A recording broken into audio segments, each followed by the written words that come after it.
Welcome to my channel. If you've enjoyed watching one or two of our videos and haven't subscribed yet, click that subscribe button now for more captivating stories like this. Don't miss a single story. The story starts in this world. The boundaries between virtual gaming and reality have blurred, giving rise to new professions and opportunities for individuals. People have the ability to switch professions in order to gain more powerful abilities.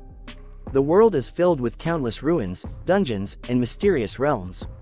However, it is also overrun with dangerous monsters that pose a threat to anyone who crosses their path. In order to strengthen themselves, individuals can hunt and defeat these monsters to acquire experience points, materials, and equipment. Among the various formidable creatures, the dragons stand out as awe-inspiring beings, possessing immense power akin to that of deities. In the third school of the Dragon Kingdom, where a teacher energetically strikes the board, announcing the commencement of the awakening orientation for the junior year, Section 25 Professions. The teacher emphasizes the importance of the professional awakening ceremony, as it not only affects the student's ability to pass the university entrance exam but also impacts their future success. Some students are engrossed in their own thoughts, while others attentively listen to the teacher's words. According to the teacher, although the outcome of profession awakening is theoretically random, he encourages the students to have confidence in themselves. He believes that with strong determination, each student has the potential to awaken a combative profession. Among the students, there is a young man with long hair and hidden eyes. He gazes at the paper on his desk, which indicates that he will be taking the Profession Awakening Aptitude Test. A smile forms on his face, for he knows that his long-awaited day has finally arrived. This young man is Lufin, a person who found himself transported to this world from a place known as Blue Planet 3 years ago. Over the course of these 3 years, Lufin had gained a comprehensive understanding of the world he found himself in. He discovered that there were numerous professions available, which could be broadly classified into 3 main types. At the top tier were the combative professionals, including warriors, mages, archers, and others. These individuals possessed formidable abilities that they utilized to explore uncharted realms, acquire equipment, and receive generous rewards. As a result, the combative professions held great appeal and were highly sought after. The next category consisted of the reinforcing professionals, such as enchanters and alchemists. They possessed the skill to create special items with powerful effects.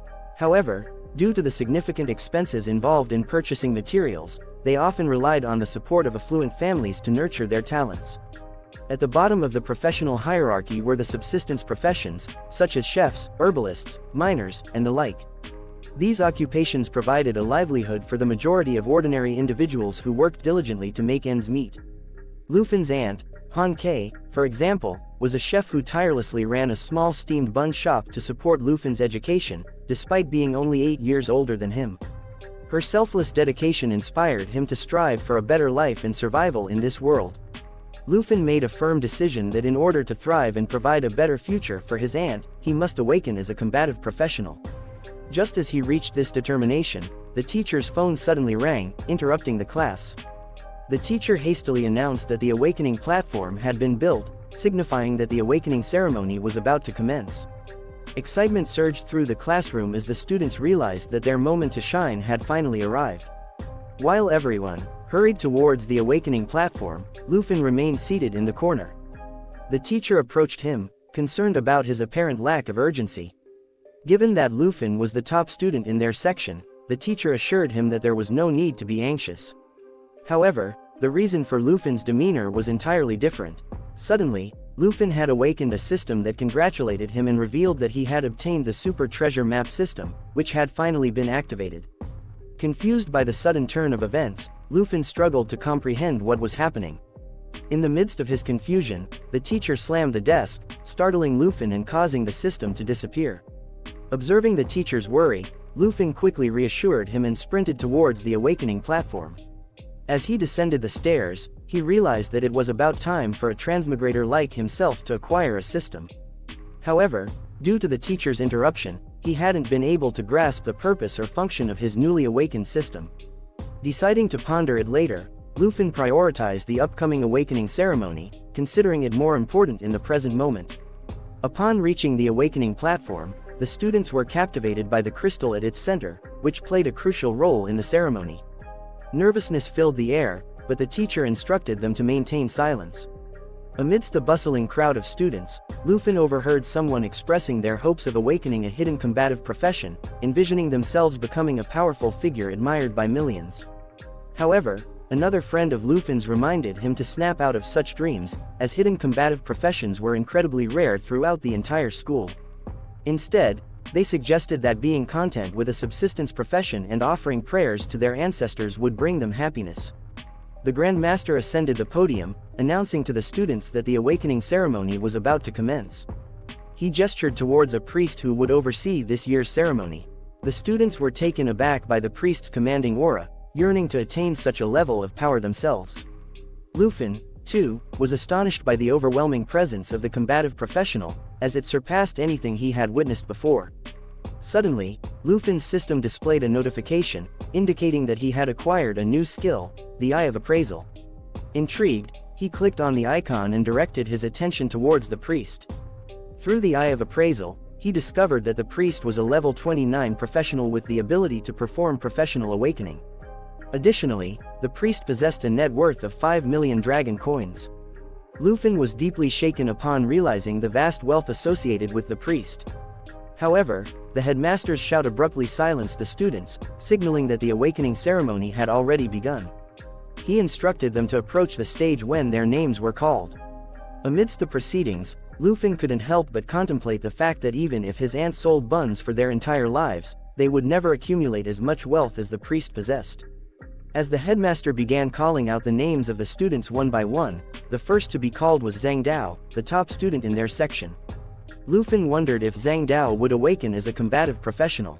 The students engaged in discussions, speculating that with Zhang Dao's exceptionally high attributes, he was almost guaranteed to awaken as a combative professional. While the awakening process was inherently random, it was commonly believed that individuals with higher attributes had a greater likelihood of awakening as combative professionals. The allure of Zhang Dao had the girls swooning, expressing their love and admiration for him. As Zhang Dao ascended the stage, the priest began enchanting spells, and a glowing orb emitted a fireball, indicating that Zhang Dao had awakened as a pyromancer. The students were now astounded, realizing they had a remarkable pyromancer in their midst. Envy consumed them, as they envisioned Zhang Dao's promising future. With a smirk, Zhang Dao materialized a fireball in his hands, further captivating the girls who found him even more attractive. They clamored for his attention, asking him out on dates. Observing this, Lufin understood that awakening as a combative professional would provide an escape from his current struggles. The headmaster grew frustrated with the chatter and once again demanded silence from the students. He swiftly called the next student to the stage as the professional awakening ceremony proceeded. Students awakened professions such as herbalists, tailors, miners, and more. Lufin witnessed firsthand that combative professions were indeed in the minority, while the majority of students would end up with subsistence professions. Awakening as a combative professional symbolized boundless possibilities for their future. While most people awakened as subsistence professionals and proceeded to lead ordinary lives, a student ahead of Lufin pointed out that awakening as a subsistence professional was still considered a favorable outcome.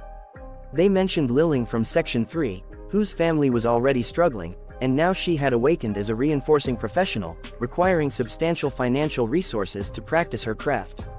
For her, awakening as a subsistence professional would have granted her at least some specialized skills. Lufin's gaze fell upon a girl, causing his anxiety to rise. He couldn't help but worry about his own struggling family and the potential consequences of awakening as a reinforcing professional. Just as the weight of his concerns set in, Lufin heard his name being called by the headmaster, urging him to swiftly approach the platform. As Lufin made his way towards the pedestal, the girls couldn't help but notice his handsome appearance, sparking curiosity about the profession he would awaken. Reaching the crystal, Lufin realized that being nervous at this point was futile. Placing his hands upon the crystal, the priest began his enchantments once again. Suddenly, Lufin found himself in a vision, confronted by a red dragon with fierce, glowing yellow eyes. Meanwhile, the students were gripped by shock as the land trembled, leaving them bewildered about the unfolding events. Golden light radiated from the awakening crystal, enveloping Lufin from all sides. In a breathtaking spectacle, a dragon materialized and emerged from the light. The students and teachers understood that this phenomenon only occurred when a hidden profession was awakened. Amidst the astonishment, a female teacher praised Teacher Li, recognizing that his section had produced the school's first hidden professional. Even the teacher acknowledged the potential significance of Lufin awakening as the strongest hidden professional, such as a dragon blood warrior or a David Invoke mage. It meant that Lufin could become a formidable force in the Dragon Kingdom, shaping his own history. On the screens, a magnificent red dragon filled the display, engulfed in fierce, red flames. Teacher Lee mentioned to the lady that it had been a decade since someone awakened as a dragon blood warrior, and that person had risen to become a top-tier expert in the Dragon Kingdom. The teacher couldn't contain their happiness, envisioning the possibility of Lufin awakening as a dragon blood warrior. Meanwhile, the dragon fixed its gaze upon Lufin and let out a deafening roar, causing the students to shield themselves from the impact of its powerful voice. As the dragon flew away and vanished, the headmaster hurriedly approached Lufin, eagerly asking if he had awakened as a dragon blood warrior or a David Invoke mage. However, to everyone's astonishment, Lufin sighed and revealed that he had become a Dragon Tamer. The revelation left everyone in a state of shock, including the headmaster, who struggled to comprehend how such a grand spectacle could result in Lufin awakening as a Dragon Tamer. Frustrated, the headmaster, along with other students, berated Lufin, claiming that the Dragon Tamer profession was the most worthless in history. After the conclusion of the awakening ceremony, Lufin strolled through the old town of Zhonghai City, accompanied by his system notifications. He had reached level 10 as a Dragon Tamer, possessing skills related to dragons and dragon-like creatures. However, his net worth was a mere 239 units. Lufin couldn't help but recall the disbelief of the students and teachers when they learned of his awakening as a Dragon Tamer. They believed he was destined for mediocrity, as humans were deemed incapable of taming powerful creatures like dragons. Even as a hidden profession, the Dragon Tamer was considered the weakest in terms of practical applicability. Some students were perplexed by the teacher's assertions and sought explanations from their peers regarding why the Dragon Tamer profession was considered the weakest, despite being one of the three major hidden professions alongside the Dragon Blood Warrior and Dalinok Mage. Another student explained that most people wouldn't even encounter dragons, and if they did, it would be nearly impossible to tame them due to their inherently dangerous behavior. The headmaster, too, felt a sense of disappointment but gently patted Lufin on the shoulders, assuring him that everything would be alright. Despite being considered the weakest, the headmaster acknowledged that being a Dragon Tamer was still a hidden profession with immense potential. He speculated that perhaps Lufin could tame subdragon species and grow stronger. However, Lufin knew deep down that without an actual dragon, his potential as a Dragon Tamer would be limited. Subdragon species, after all, were merely ferocious beasts and paled in comparison to true dragons. In the 800-year history of the Dragon Kingdom, dragons had indeed made appearances, but no Dragon Tamer who had successfully tamed dragons had ever existed. No matter how powerful humans were, they were like insignificant ants in the face of a dragon's ferocious fire. Lufin understood that his desire to tame a giant dragon was nothing more than an unrealistic dream. He glanced at his system, where his skills remained locked because he had yet to tame a dragon. He felt disappointed, knowing that his aunt worked tirelessly to support his education, yet he couldn't provide her with a better life. Lost in his thoughts, Lufin suddenly found himself standing in front of his house, unaware of how he had arrived there. He composed himself and forced a fake smile as he entered, greeting his aunt and announcing his return. His Aunt Henki immediately embraced him, her face beaming with joy, and asked Lufin about his day, fully expecting it to be the most extraordinary day of his life. Curious about the profession Lufin had awakened, his aunt eagerly inquired about it. Upon hearing the question, Lufin felt a sudden wave of disappointment wash over him. However, before he could respond, his aunt reassured him, expressing that it was perfectly fine if he hadn't awakened a combat profession. She explained that she would have been worried if Lufin had to engage in daily battles outside. Lufin interrupted her, raising his voice to affirm that he had indeed awakened a combat profession as a Dragon Tamer. The catch, though, was that he couldn't utilize his abilities without taming dragons. Hearing this, Lufin's aunt was overjoyed. She reassured him that it didn't matter if he was a Dragon Tamer without a dragon because it still demonstrated his strength. Rising from her seat, she hugged Lufin once again and expressed her unwavering support for his future endeavors, including attending college.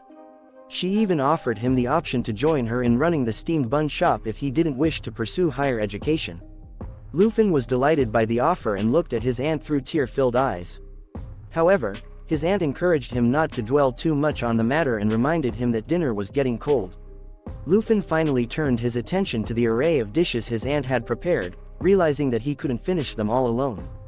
After enjoying the meal, Lufin flopped down onto his bed, contemplating the fact that despite being only 26 years old, his aunt had been working in a livelihood profession for many years. Lufin's mind wandered to memories of his aunt's hands, marked with cuts and bruises. He deeply regretted his inability to change her ordinary life. He yearned to provide her with a better life, but he knew that without taking action as a dragon tamer, it would remain an unattainable dream. Frustration surged through him, and he pounded his fists on the bed repeatedly, contemplating the true potential of a dragon tamer with an actual dragon by their side. However, he had no idea where to find a dragon. Suddenly, a notification appeared, congratulating Lufin on receiving a first-day treasure map. He was astonished to discover that the treasure map was of divine level, a rarity on the first day. It triggered a realization in his mind. His system was called the Super Treasure Map System. During the awakening ceremony, Lufin had only tested the appraisal function and hadn't explored the treasure map feature. Curiosity piqued, he tapped on the treasure map icon, and the system revealed that treasure maps could be categorized as beginner, intermediate, advanced, or divine level. The system could even combine 3 identical low-level maps into a higher level one. A notification appeared, informing Lufin that he would receive a randomly graded and located treasure map every day. It further explained that if he reached the location indicated on the map, he would discover treasures related to his corresponding profession. Lufin's mind raced as he absorbed this information. Treasures related to his profession as a dragon tamer meant that he could potentially obtain a dragon. He realized that by effectively utilizing his system, he had a chance to bridge the gap between being the weakest and becoming the strongest. In other words, the divine level treasure map became Lufin's last hope to tilt the odds in his favor. Aware that giving up now would consign him to a life at the bottom of society, Lufin's determination surged. Without hesitation, he clicked on the divine treasure map, firmly deciding to follow wherever it led him. A large regional map materialized, revealing that the treasure lay in Mount Shi Basin.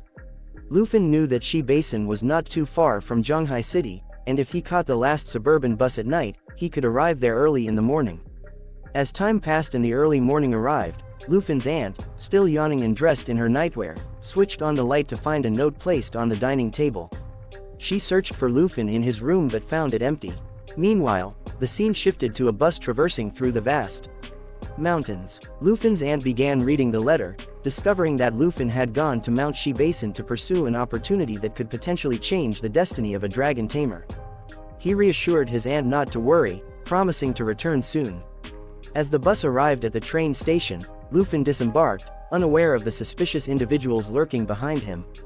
With unwavering determination, he resolved to carve out a better life for himself. He surveyed the desolate outskirts of Mount Shi Basin, resembling a barren land. Suddenly, someone forcefully bumped into Lufin's travel backpack. Startled, he turned around, only to find a muscular man accompanied by a small girl casting suspicious glances in his direction. Startled, Lufin quickly stepped back and instinctively reached for the weapon he possessed. However, someone grabbed his shoulder from behind and asked if he wanted to accompany them. Turning to face the person, Lufin saw an elderly man with an eye patch over his right eye. He forcefully shrugged off the man's hand, firmly stating that he had no intention of joining them. Lufin suspected that these individuals might be dungeon robbers. The girl among them pulled out a knife from her pocket, urging Lufin to reconsider. The man with the eye patch warned him about the dangers of being alone in the wilderness at night. Observing their demeanor, Lufin realized that these individuals had likely been involved in stealing and robbing for some time. They likely saw him, someone seemingly powerless, as an easy target. The muscular man clenched his fists, while the girl provocatively licked her knife. The man with the eye patch persisted in asking Lufin to make up his mind. Lufin immediately assumed a defensive stance, fully aware that the robbers had recognized his lack of power. However, he remained calm and replied that he didn't require their company for his journey. The group continued their attempts to convince Lufin, emphasizing that he didn't grasp the perils of the wilderness at night, which far exceeded his imagination. Even though Lufin acknowledged his current lack of skills, he knew he needed to avoid engaging in a fight at any cost. Thinking quickly, he lied to the group, claiming to be a summoner who didn't require companions. He explained that summoning elemental creatures would resolve any dangerous situations he encountered. The men in the group were taken aback by this response, and the man with the eye patch concluded that if Lufin was indeed a summoner, their concerns for his safety were unnecessary. He turned around and urged the other two to join him. The girl rushed towards Lufin and whispered in his ear, expressing her hope for a future meeting. She playfully referred to him as a handsome boy and bid him farewell with a flying kiss. Lufin's nervousness soared, but he understood that even in the dangerous wilderness, it was safer and preferable to avoid being stabbed in the back by dungeon robbers. Realizing that a life devoid of strength was fleeting and easily overtaken by the whims of fate, Lufin glanced at the map on his system and swiftly set off. As he ventured into the wild, his gaze fell upon a herd of powerful power horn horses, level 8 creatures with immense strength, peacefully grazing in an open field. Lufin knew that while power horn horses didn't actively attack humans, disturbing them would leave him defenseless. Thus, he chose to take a detour, avoiding any disturbance to the creatures. Despite taking a longer, safer route, Lufin couldn't shake off his sense of unease. He soon encountered a group of giant horn antelopes. Walking cautiously and slowly, he inadvertently stepped on a frog, causing it to cry out in pain. Instantly, all the antelopes turned their attention towards Lufin, screaming in anger at the disturbance. Lufin found himself being chased by the furious antelopes, desperately running in an attempt to escape. In his frantic flight, Lufin noticed an open plain to his side. Without hesitation, he leapt towards it, crashing onto the ground and managing to save himself. As he glanced back at the frog he had unintentionally harmed, he realized it had become the prey of the stampeding antelope herd. Disappointment filled Lufin's thoughts, realizing that he couldn't even handle a timid giant horn antelope in his current state. He understood that if he missed the opportunity presented to him that day, his fate would mirror that of the injured frog. Just then, a notification popped up, informing Lufin that he had reached the designated location on the treasure map. As he gazed ahead, he saw two massive rocks emitting a faint red glow from beyond. Lufin comprehended that these rocks served as the markers indicated on the treasure map. Stepping into the cave formed by the rocks, his eyes fell upon a colossal, pitch-black egg. He knew that this treasure had the potential to alter the destiny of a Dragon Tamer, for it was none other than a slowly cracking dragon egg. The system notification revealed that it was a black dragon egg with an unidentified level. The cracking sounds indicated that the dragon was on the verge of hatching. Suddenly, Lufin heard rustling noises emanating from the tall grass behind him. He swiftly drew his cleaver, understanding that despite the smooth journey thus far, he couldn't evade the senses of a wild beast. Turning around, he unleashed a slashing attack on the creature, which was none other than a bloodthirsty gray fox. The fox managed to halt Lufin's strike by gripping the cleaver with its large canines. The ferocious creature howled and launched a fierce counterattack, but Lufin skillfully deflected it and threw the fox to the ground. Taking deep breaths to regain his stamina, Lufin examined the appraisal window, revealing that the bloodthirsty gray fox possessed a triple claw strike ability and bloodthirst recovery attribute. The creature possessed the ability to unleash a triple hit combo, inflicting bleeding on its target while regaining health through bloodthirst recovery. Lufin glanced back at the dragon egg, realizing it would hatch imminently. Knowing he lacked the necessary time and skills to confront the creature, he considered stalling the fox until the dragon hatched, intending to employ his dragon taming ability. However, the fox had already leapt towards Lufin, poised to attack. Instinctively, Lufin extended his hand to defend himself against the impending assault. Recognizing the fox's incredible speed and his inability to wait for the dragon's hatching, Lufin suffered injuries from the fox's formidable and razor-sharp claws. He understood that he couldn't allow the fox to utilize its bloodthirst recovery. Determined to confront the creature, Lufin seized the opportunity when it prepared for the triple claw strike. Having endured one strike, with two more to go, Lufin blocked the second strike with his cleaver and managed to evade the third by swiftly sidestepping. Finally, it was Lufin's chance to retaliate. He forcefully slammed his cleaver onto the head of the bloodthirsty gray fox, resulting in a splatter of blood.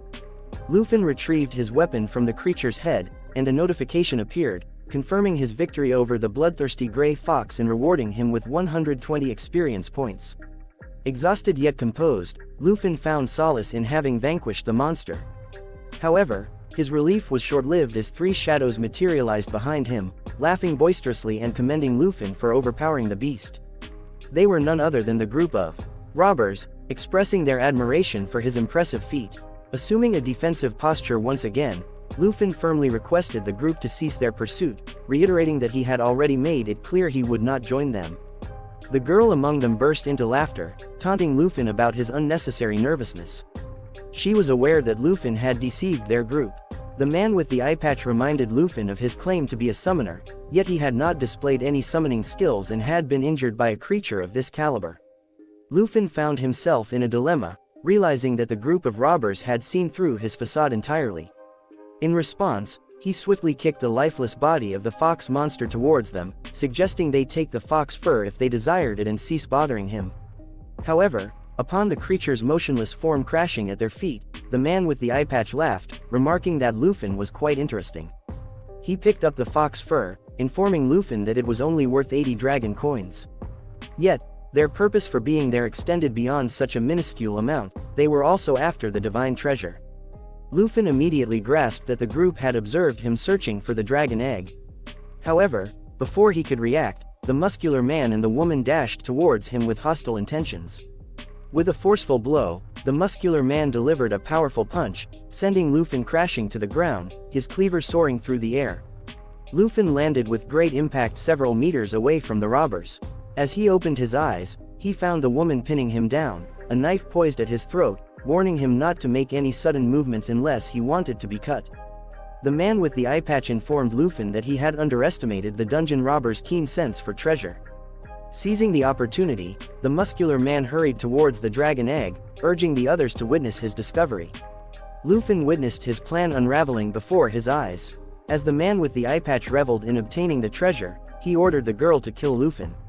Without delay, the man sprinted towards the egg, while the girl remarked to Lufin that he was indeed handsome, but she still had to bid him farewell. However, Lufin was not prepared to give up hope just yet. Observing that the dragon egg was on the brink of hatching, he realized he could not allow the robbers to take the dragon away from him. Suddenly, the hatching process reached completion, and something emerged from the egg in a split second, astonishing the group to their core. As they looked up, they were met with the silhouette of a colossal dragon, leaving them perplexed regarding the nature of the creature that had emerged from the egg. The dragon descended upon the robbers in a furious onslaught, prompting the man with the eye patch to hurl a bottle containing some kind of potion at the creature as a defensive measure. However, the dragon swiftly evaded the projectile, resuming its assault. The muscular man braced his fists, preparing to strike the dragon, but as the creature opened its jaws, it obliterated the muscular man with its savage attacks and fiery breath. Horror gripped the man with the eye patch as he witnessed the lifeless head of his muscular companion. Realizing that his own time had come, he cried out desperately, pleading for the girl's assistance. However, she was consumed by profound fear, witnessing the enigmatic yet dangerous creature before her. She relinquished the knife that had been pressed against Lufin's throat, and as Lufin relaxed, he gazed upon the dragon. He never fathomed that even a newly hatched dragon could possess such incredible power. It now became clear to him why people found it nearly impossible to tame these mystical dragons. The girl stared at Lufin in sheer terror, finally realizing that the monstrous creature before her was none other than one of the legendary dragons of lore. As she turned around, she came face to face with the creature that had devoured her companions in a single gulp, its gaze now fixed upon her in confusion. Swiftly, the girl withdrew her knife from Lufin and positioned it defensively in front of herself. Unbeknownst to her, Lufin had been freed from her grasp, and he forcefully pushed the robber aside, berating her for underestimating the dungeon robber's sense of smell. He shouted at the girl, accusing her of attempting to steal the dragon that rightfully belonged to him. Seizing the moment, Lufin dashed towards the dragon, even bewildering the creature itself, as he exclaimed, "Dragon taming technique." A yellow light began to radiate from his hands, surprising even the dragon. As Lufin made contact with the dragon, the girl, still trembling with fear, cautiously inquired about Lufin's identity. With a smile, Lufin posed a surprised question to the girl, asking if she finally desired to know who he truly was. He revealed to her that he was not merely a summoner, but rather, a dragon tamer. A notification appeared, confirming that Lufin had successfully tamed the Black Dragon under the Black Dragon Covenant. The enigmatic Black Dragon possessed skills such as Dragon Claw, Dragon Fang Strike, and Dragon's Inspiration. As the creature leapt towards the girl, she began apologizing for her actions, expressing her ignorance regarding the treasure being an actual dragon egg. All she had perceived was a red and black silhouette of Lufin and his newly acquired dragon. Lufin's anger flared at the girl's deceitful schemes, admonishing her for plotting against innocent individuals. He informed the girl that her only reward would be joining her comrades in the afterlife. He commanded the dragon to put an end to her once and for all. After the ordeal concluded, Lufin found himself seated on a cliff of the mountain, tending to the hand injured by the fox monster, while the dragon rummaged through his new master's bag in search of something. Abruptly, Lufin scooped up the dragon, unable to comprehend that he had finally bridged the gap between the weakest and the mightiest of races. He cradled the dragon in his hand like a child, remarking to the creature that it possessed an astonishing vitality. Lufin was struck by the realization that the dragon displayed such immense power immediately after hatching, and it would only grow stronger and stronger as it leveled up. Embracing his newly acquired dragon tightly, Lufin conveyed to the creature that the title of Dragon Tamer would no longer be associated with the weakest class, but instead held great significance. However, an important question lingered in Lufin's mind: what should he name his newly tamed dragon? He pondered names like Little Coal, Ball, and Black Diamond, but dismissed them as inadequate. Finally, Lufin noticed that the dragon was licking his wounds, and as the dragon consumed its master's blood, a crimson aura began to emanate from the creature. With the elegant unfurling of its wings, the dragon underwent a wondrous transformation, evolving into a magnificent girl who now stood before her master. The black dragon had metamorphosed into a human-like figure, complete with a long tail and 2 graceful wings. Lufin was astonished by this new form and comprehended that the dragon possessed the ability to assume a human shape. Since the dragon did not understand the human language, she simply nodded her head in agreement with what Lufin had expressed. The dragon lady continued to exhibit childlike behavior, flitting about in the air while Lufin studied his newly unlocked skills. These skills encompassed dragon taming, enabling him to tame dragon-like creatures, dragon claw, which transformed his arm into a formidable dragon claw whose strength depended on his current dragon companion, dragon fang strike, a technique that harnessed dragon energy to deliver a devastating blow, and lastly, dragon inspiration, a skill that bestowed a 30% increase in attributes and attack power to both himself and his dragon companion, serving as a source of inspiration. Lufin discovered that the black dragon held legendary status, confirming his initial belief. With the successful taming of the dragon, all of his skills were unlocked. Upon further examination, Lufin learned that dragon inspiration not only bolstered his own abilities but also enhanced the overall attributes and attack power of his dragon companion, surpassing even that of a priestess's buff. Moreover, Dragon Fang Strike proved to be a high-damage attack, while Dragon Claw allowed him to channel the might of his dragon pet through his transformed arms, unleashing devastating damage. The surprises did not end there, as Lufin discovered that the attributes of the black dragon hatchling were 5 or 6 times higher than those of an ordinary person. Realizing the immense power at his disposal, Lufin understood that even without personal intervention, he could easily overpower other combat professionals at the same level. Clicking on the profile of the black dragon, he was presented with her detailed stats. The dragon possessed a strength of 342, agility of 267, spirit of 359, and endurance of 373, solidifying her legendary status. Additionally, she possessed various offensive abilities, such as the formidable Jaw Assault, a swift charge that tore into targets, inflicting continuous bleeding damage, and Lava Flame, which continuously spewed flames, dealing damage while simultaneously providing healing effects. She possessed the heritage of the Black Dragon, which granted her a 50% reduction in damage taken from physical attacks, immunity to debuffs, and a remarkable 500% increase in self-recovery ability. Furthermore, she possessed a unique skill called Bloodline Connection, which required a blood pact. This skill provided a 10% attribute bonus specifically to the Dragon Tamer. Lufin was profoundly shocked to discover the extent of power contained within a mere dragon hatchling. Even at level 1, the hatchling possessed such potent abilities and nearly 400 points distributed across various attributes.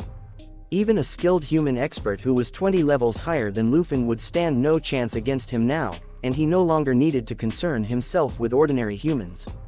Additionally, the bloodline connection directly doubled all of Lufin's attributes, and he realized that it was the reason for his significantly increased strength after successfully taming the legendary Black Dragon. Lufin's happiness knew no bounds, and a smile graced his face. He acknowledged that this outcome was to be expected from one of the 3 most powerful hidden professions. Regardless of how formidable a hidden profession might be, it had no hope of prevailing against the dragon race. Undoubtedly, the Dragon Tamer was truly the strongest hidden profession and not the weakest, as previously believed. Just then, Lufin noticed the dragon lady consuming the eggshells from which she had hatched. He surmised that although the hatchling could transform into a human, she still exhibited dragon-like behavior, akin to that of a newborn. However, the question of what Lufin should name the dragon still lingered. Suddenly, a thought struck his mind, and he remembered that a little black dragon born during the early hours of dawn should be called Xiaoyi. The dragon herself seemed delighted upon hearing the name and responded with an adorable smile. Lufin comprehended that the dragon was pleased with her new name, and he felt a sense of joy, realizing that the risks involved in treasure hunting were all worthwhile. Gently patting Xiaoyi's head, he inquired if she was hungry. Xiaoyi turned her gaze towards Lufin, nodding with an adorable smile as she finished consuming the remaining eggshells.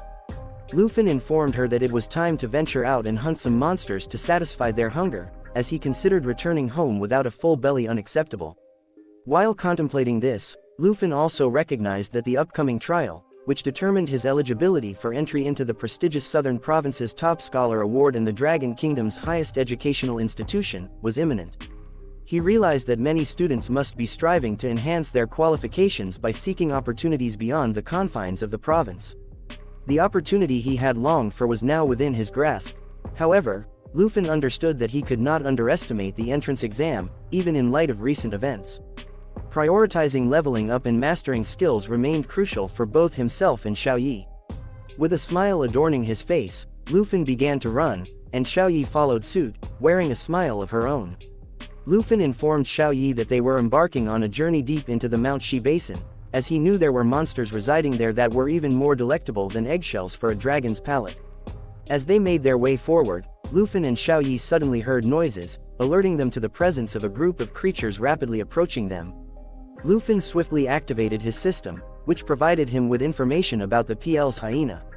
He learned that they possessed the rending bite attack, which inflicted continuous bleeding damage on the target, as well as the putrefaction ability, which applied a disease debuff. Defeating these creatures would yield canine teeth, valued at 95 dragon coins. Lufin was aware that these adversaries were more perilous and resilient than the bloodthirsty gray fox he had previously encountered. Recalling the injuries he sustained while battling the wild level 10 bloodthirsty gray fox, Lufin felt hesitant to engage. However, the dragon lady was already airborne, wearing a mischievous smile, knowing that she was about to be fed. Lufin understood that the lady desired to take the lead. Filled with confidence, Lufin's eyes gleamed as he believed that the Mount Shi Basin held no danger for the strongest Dragon Tamer and his dragon companion. Both Lufin and Xiaoyi advanced with smiles on their faces, approaching the plains hyenas, prepared to send them into the dragon's stomach as their meal. The dragon soared high above, and as the plains hyenas roared, she took a deep breath, her stomach emitting a glowing flame aura. Finally, she unleashed her lava flame attack upon the hyenas, engulfing them in flames.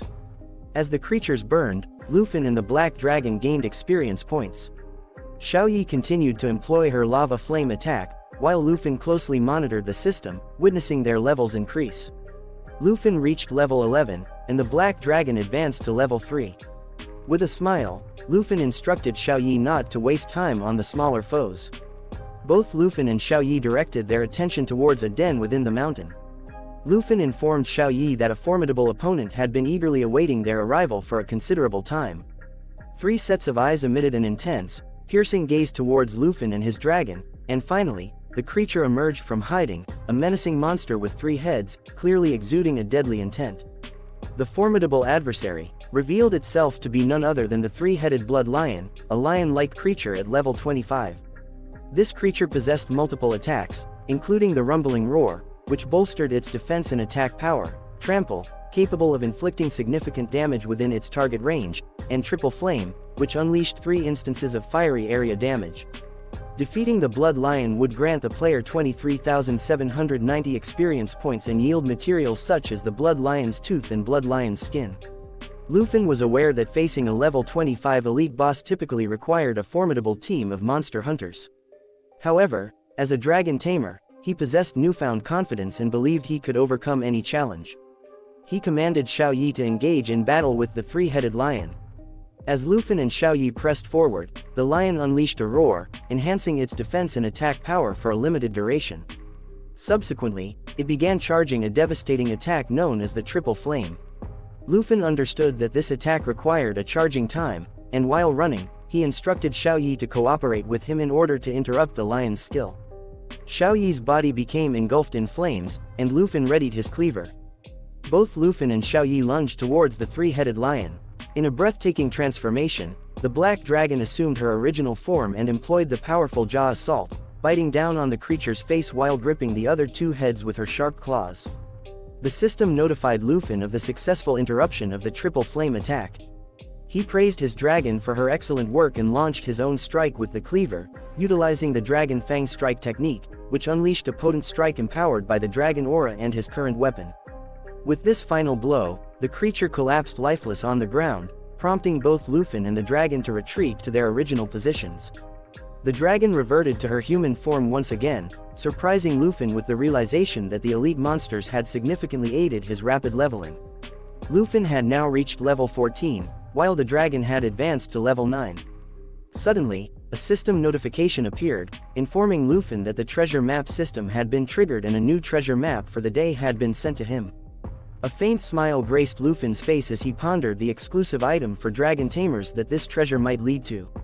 He commanded Xiaoyi to accompany him on the treasure hunt, and the dragon lady readily complied with her master's request, wearing a smile. As the scene shifted, where a trio of individuals stood, the girl with blue hair asked the uncle whether they should truly let such a rare opportunity slip away. However, the uncle, named Sun Ji, explained that they had no choice.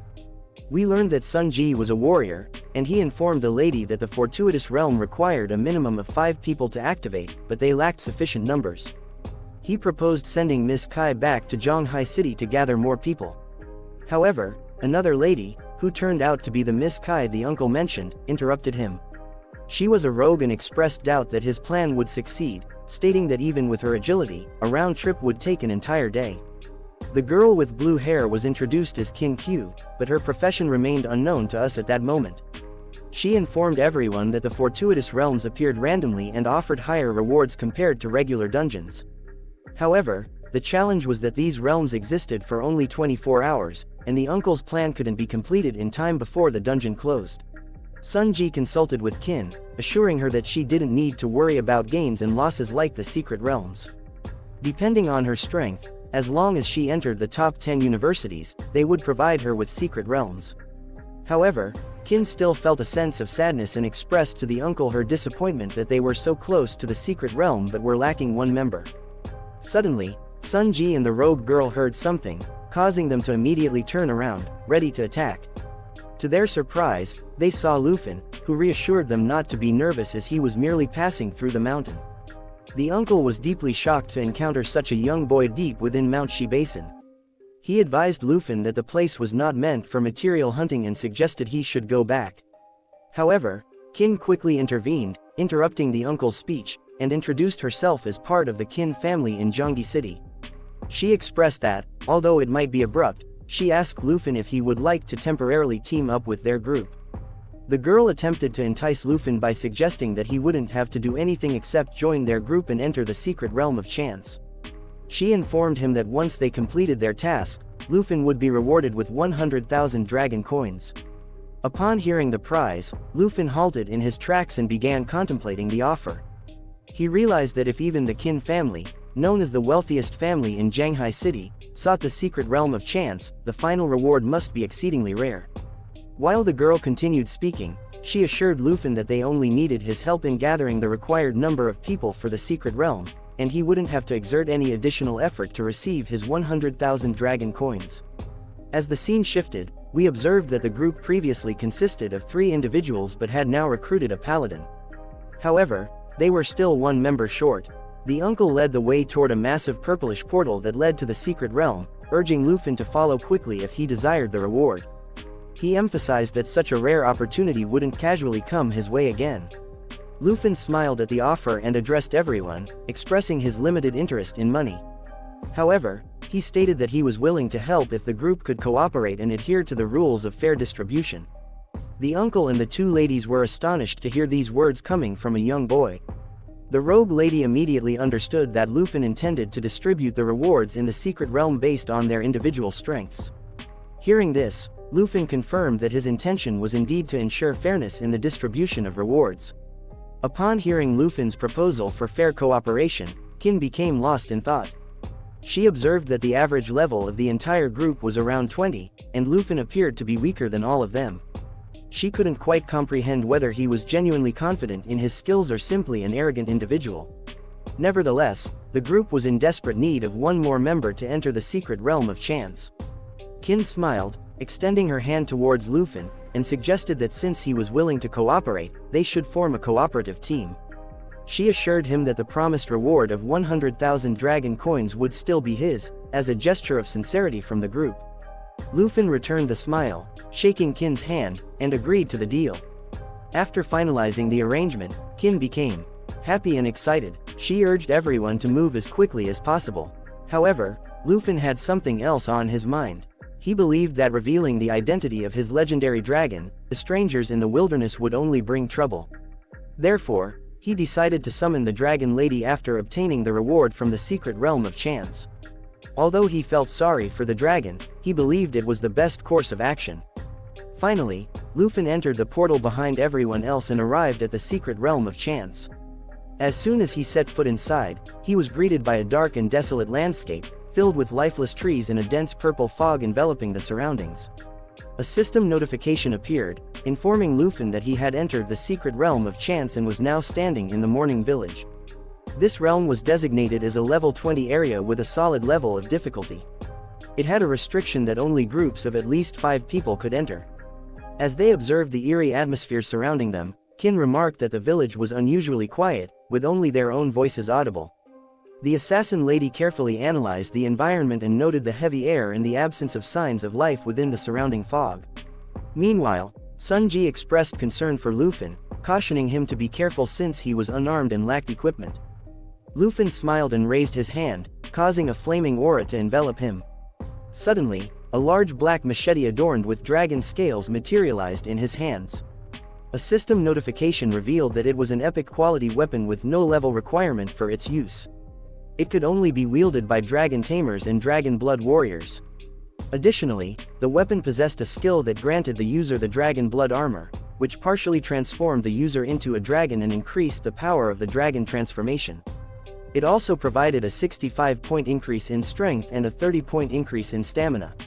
Lufin expressed his gratitude for the advanced treasure map that had been triggered after defeating the 3-headed blood lion. It had presented him with the opportunity to replace his novice machete with this legendary weapon. Sun Ji asked Lufin if he was a newly transferred student rather than a material hunter, as his weapon appeared extraordinary. On the other hand, the assassin lady grew increasingly frustrated and questioned the uncle's excessive concern for a stranger. She had made up her mind, believing that if Lufin had any malicious intentions, she was confident in her ability to subdue him immediately. Suddenly, Sanj was taken by surprise as a hand emerged from the ground, startling him. The hand belonged to none other than the corrupt zombies, who were at level 15. Defeating them would yield 620 experience points, along with a corruption poison sac and 256 dragon coins. These zombies possessed dangerous attacks such as the hug and bite, which entangled and scratched their targets while continuing to bite. Additionally, their attacks were infused with corpse poison, causing the target to gradually lose life points.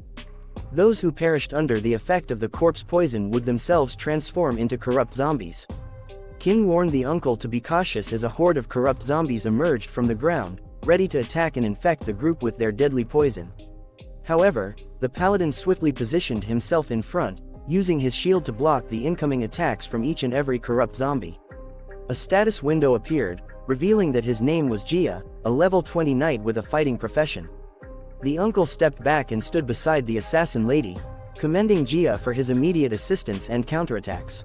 The uncle himself had a combat profession and was a level 28 war warrior, hacking and slashing through the corrupt zombies that stood in his way. The rogue lady, also a level 28 rogue, joined in the fight, utilizing her skills to aid in the battle. Lufin observed the entire fight, with every detail popping up in his system window. He contemplated the composition and strategy of the warrior, rogue, and knight who were guarding the portal, finding it to be a reasonable configuration, particularly for the uncle, who was a level 28 warrior on the verge of changing professions for the second time. Suddenly, Qin raised her staff into the air, causing a yellow aura to envelop her body. She levitated slightly above the ground while chanting spells and charging her attack.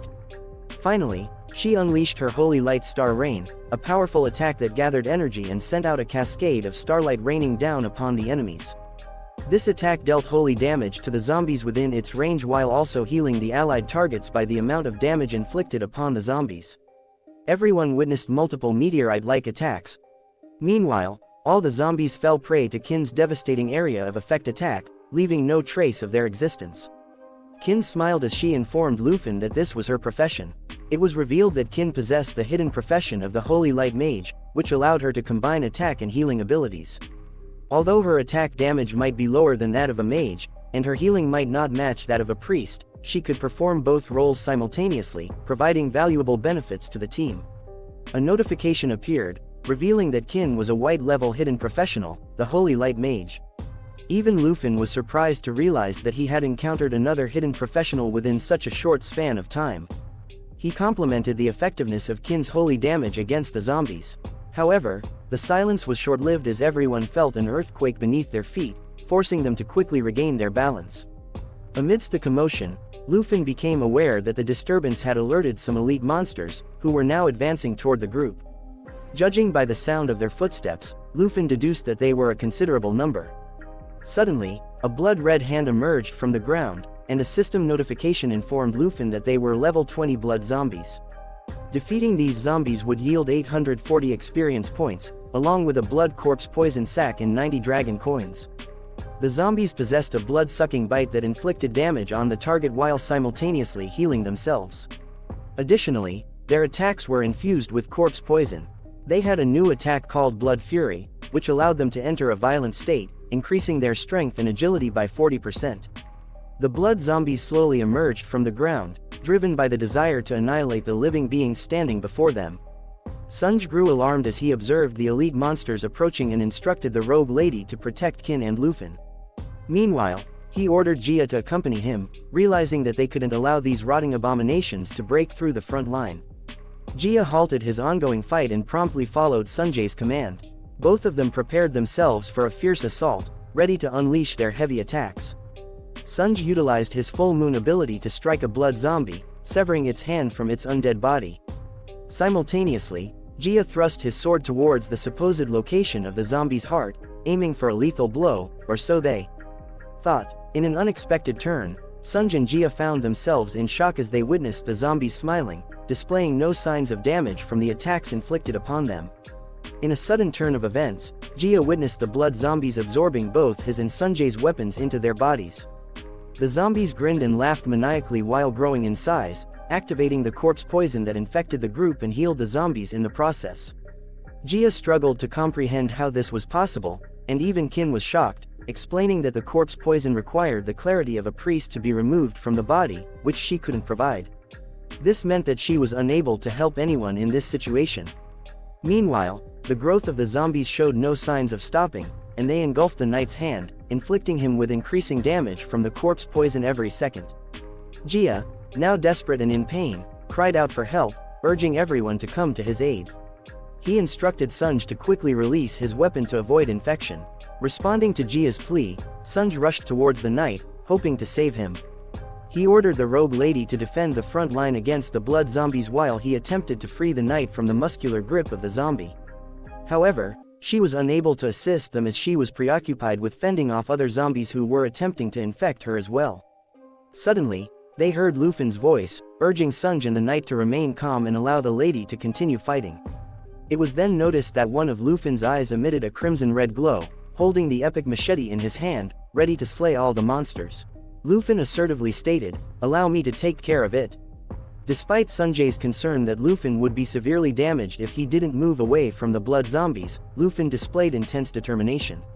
With his legendary ink dragon machete in hand, he unleashed a swift attack on the blood zombie's throat, surrounded by a yellow flaming aura.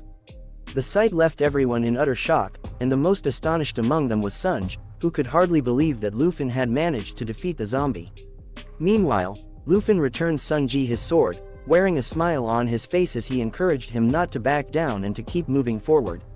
However, Sunji ignored his words and immediately questioned Lufin about his exact level. It seemed impossible for a newly transferred student to possess such high attack power. Despite the uncle's inquiry, there were more pressing matters at hand. The paladin, Little Jia, was gravely wounded, and Qin hurried over to him, assuring him that he would be healed. Lufin maintained his smile as a dragon aura emanated from one of his eyes. He assured Sunji that he was just a normal level 14 student and had no reason to lie about it. He explained that he had come to Mount Shi Basin to practice for the upcoming exam. Qin, while healing Little Jia, overheard Lufin's words and realized that Lufin was a student from the same year as her. She struggled to comprehend how a level 14 student could possess higher attack power than the level 28 uncle. Suddenly, a red blood zombie attacked the lady from behind, wearing a gruesome smile. The rogue lady swiftly intervened, positioning herself between Qin and the zombie, armed with her crossbow. To her surprise, the threat she intended to subdue was even quicker than her, swiftly pinning the zombie to the wall and delivering a lethal blow with his legendary machete. As Lufin retrieved his weapon from the blood zombie, he informed everyone that the level of zombies in the village would only increase. Lufin made an offer to the group, proposing to fill the gap in the front row. He asked if they were okay with this decision. Sunji contemplated the offer while the ladies recalled a rumor. They had heard about a person in Zhanghai City. They wondered if that person could be none other than Lufin. Qin smiled and assured him that they would rely on him from that point forward. She suggested that he and the uncle lead the team at the front, while the lady took care of Little Jia, and the rogue lady covered the rear.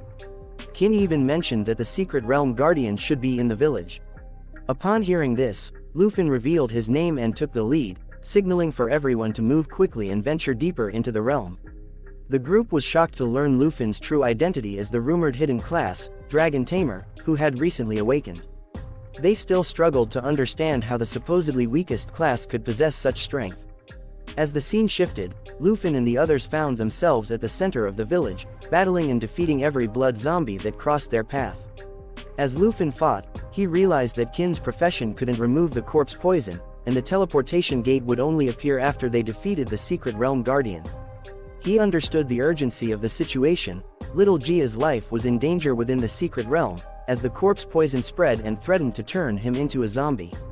However, the rogue lady questioned why there was no sign of the secret realm guardian, even in the village center. Suddenly, Little Jia noticed zombies circling Sunj from behind, accompanied by rustling sounds from the debris. Summoning his remaining strength, Little Jia warned the uncle to be cautious before collapsing to the ground unconscious. Qin rushed to his side, urging him to hold on. In a startling turn of events, a red beam of light emanated from the debris above the group.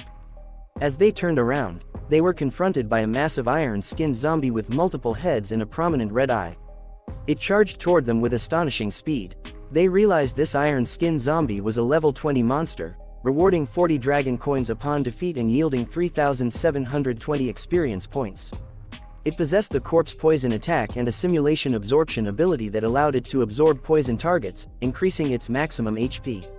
Additionally, it had steel skin, entering an iron skin state that boosted its defense and endurance by 40%.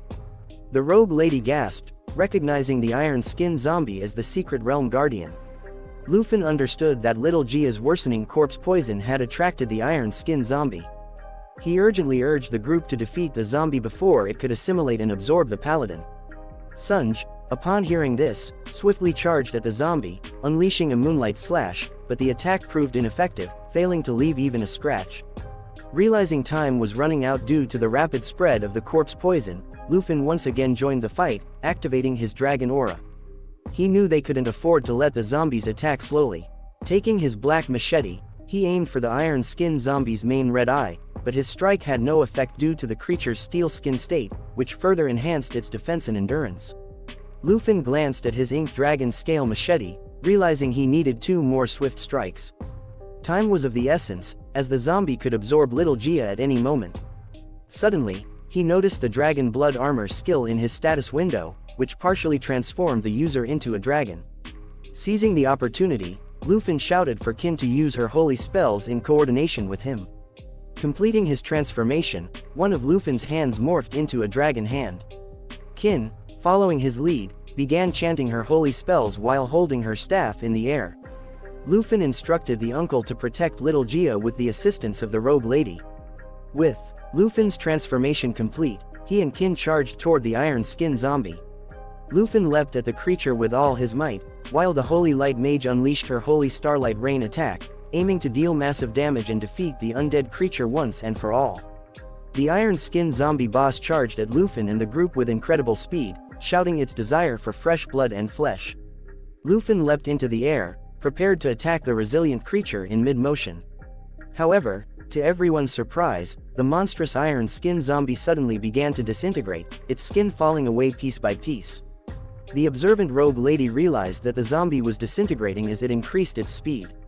Upon hearing this, the uncle understood that the iron-skinned zombie relied on a constant fusion and absorption technique to grow and maintain its massive body. Lufin quickly deduced that if the iron-skinned body was not the original form of the zombie, then the true body must have been encased within the layers of iron. Sun Ji, thoroughly impressed with Lufin's quick thinking and decisive action, reflected on his many years of service to the Qin family, having witnessed various masters, but never encountering someone quite like Lufin, who possessed exceptional abilities hidden from plain sight. Suddenly, the disintegration of the iron-skinned zombie's skin intensified, revealing the original head of the creature before everyone's eyes. Qin, noticing this, informed Lufin, who promptly sprinted towards the body once more with incredible speed, his hands transforming into dragon-like appendages as before. With all his strength, Lufin leapt into the air and struck the zombie's red-crimson eye with his dragon hand, clenching the eye tightly and obliterating it with fiery power. The zombie cried out in pain and agony as its original body was consumed by the flames until nothing remained. Finally, the zombie was completely destroyed, and Lufin landed on the ground, reverting his hand transformation and retrieving his legendary black machete into his hands once again. Witnessing this, everyone was utterly shocked, unable to comprehend how a newcomer could defeat the guardian of the secret realm of chance. Even Qin, feeling a slight unease, had never witnessed such a powerful skill that could effortlessly bring down a level 20 boss. She was intrigued to learn more about Lufin's true identity. As the smoke cleared, a silver chest, which turned out to be the iron-skinned zombie's level 20 treasure box, came into view. Qin, realizing this, assured Lufin that her group would honor their agreement and distribute the rewards according to the established rules. She also offered her apologies to Lufin, acknowledging that they had underestimated him and treated him rudely without recognizing his true power. Sun Ji, impressed by Lufin's abilities, complimented him, stating that he was undoubtedly capable of navigating the secret realm alone. It appeared that the entire group was now making amends for their previous behavior and accompanying Lufin, not only for his sake but to compensate for their lack of understanding. With a smile, Lufin expressed gratitude towards Sun Ji and thanked the uncle, suggesting that Qin should be the one to distribute the rewards among the group. Upon hearing this, Qin opened the chest, and the sight of the rewards left everyone astonished. Inside the chest were multiple bottles of normal quality strength potions, which increased strength by 2 points when consumed. Additionally, there were several rare quality antidote potions that could neutralize core poison upon consumption. However, the rogue lady expressed some doubt, finding the rewards from the secret realm of chance somewhat underwhelming. Nevertheless, the chest also contained the morning bracelet, an excellent quality item that required level 10 to wear. This bracelet significantly boosted strength to 16 and endurance to 17. The group was taken aback by the presence of such a valuable item. As they examined the bracelet, even Sun Ji began to doubt the quality of the rewards, considering them rather lackluster for a boss of the secret realm. This raised questions among everyone, including Lufin, about the true nature of the situation. Meanwhile, the girl requested that the uncle administer the antidote potion to Little Jia, hoping to swiftly cure him of the deadly poison coursing through his body. After distributing the rewards to everyone, Qin wore a smile as she handed the morning bracelet to Lufin, affirming that he deserved it, along with the strength and antidote potions. Lufin reciprocated the smile, acknowledging the disciplined nature of the Qin family. Sun Ji proceeded to give Jia the potion to aid in his recovery from the lethal poison that had infected him. As the equipment was being sorted, Qin couldn't help but ponder the strangeness of defeating the boss but not being able to locate the portal to exit the secret realm of chance. Meanwhile, Lufin, now wearing the morning bracelet, noticed something ominous approaching their location. The rogue lady suggested that they start searching for the portal, but Lufin urgently warned the ladies not to move. Lufin consulted his system and realized that even after defeating the blood zombies and the iron skin zombies, they were not facing the final boss of the Morning Village. Someone still remained. Sanji questioned Lufin about the basis of his statement, expressing surprise that there was still an adversary left. However, before Lufin could respond, Kin informed the uncle that, as a holy light mage, she could sense a dark presence not far from their current position. Approaching the lakeside of the Morning Village, they were met with a scene of darkness and gloom, accompanied by an unbearable stench emanating from the water. The entire group immediately concurred that if the lady sensed someone nearby, there must be a reason behind it. Considering the relatively small size of the secret realm of chance, it was possible that they had overlooked a certain area upon initially entering the Morning Village. Within the water, a monstrous tentacle creature revealed itself, adorned with numerous grotesque eyes and crimson pupils filled with rage. It seethed with anger due to the group's defeat of its minions. Lufin, attuned to the situation, sensed the impending danger that would arrive sooner than anyone anticipated. Suddenly, multiple tentacles, accompanied by a multitude of eyes, emerged from the ground, shocking everyone to their core. Despite maintaining a safe distance from the monster, even the status window failed to provide information about its identity or level. Realizing that Lufin had been correct all along, Sanji deduced that this tentacle creature must be the final boss. Everyone swiftly moved away from the menacing grasp of the tentacles, while Sanji attempted to defend the group with his red-crimson sword.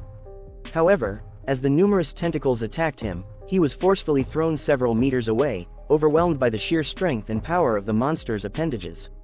The group was astonished to witness their highest-level member being knocked to the ground. In the midst of chaos, Kin suddenly felt the tentacles gaze upon her from all directions, and in the next moment, they moved with insane speed, attempting to ensnare her. Amidst the confusion, the lady struggled to comprehend the unfolding events, left only able to scream without taking action.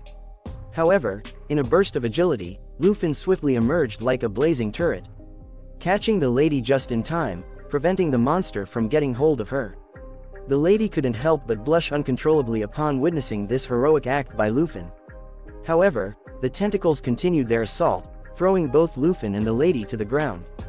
Immediately, the other members of the group rushed to their aid. The rogue lady inquired about Kin's well-being. Nevertheless, their attention was quickly diverted as a dark purple aura emerged from the river, leaving the rogue lady paralyzed with fear. As everyone turned their heads, they began to flee towards the monster, which had finally emerged from the pond. Amidst the mass of tentacles, a lady with long hair and chained hands gazed at the group with a mixture of anger and disgust.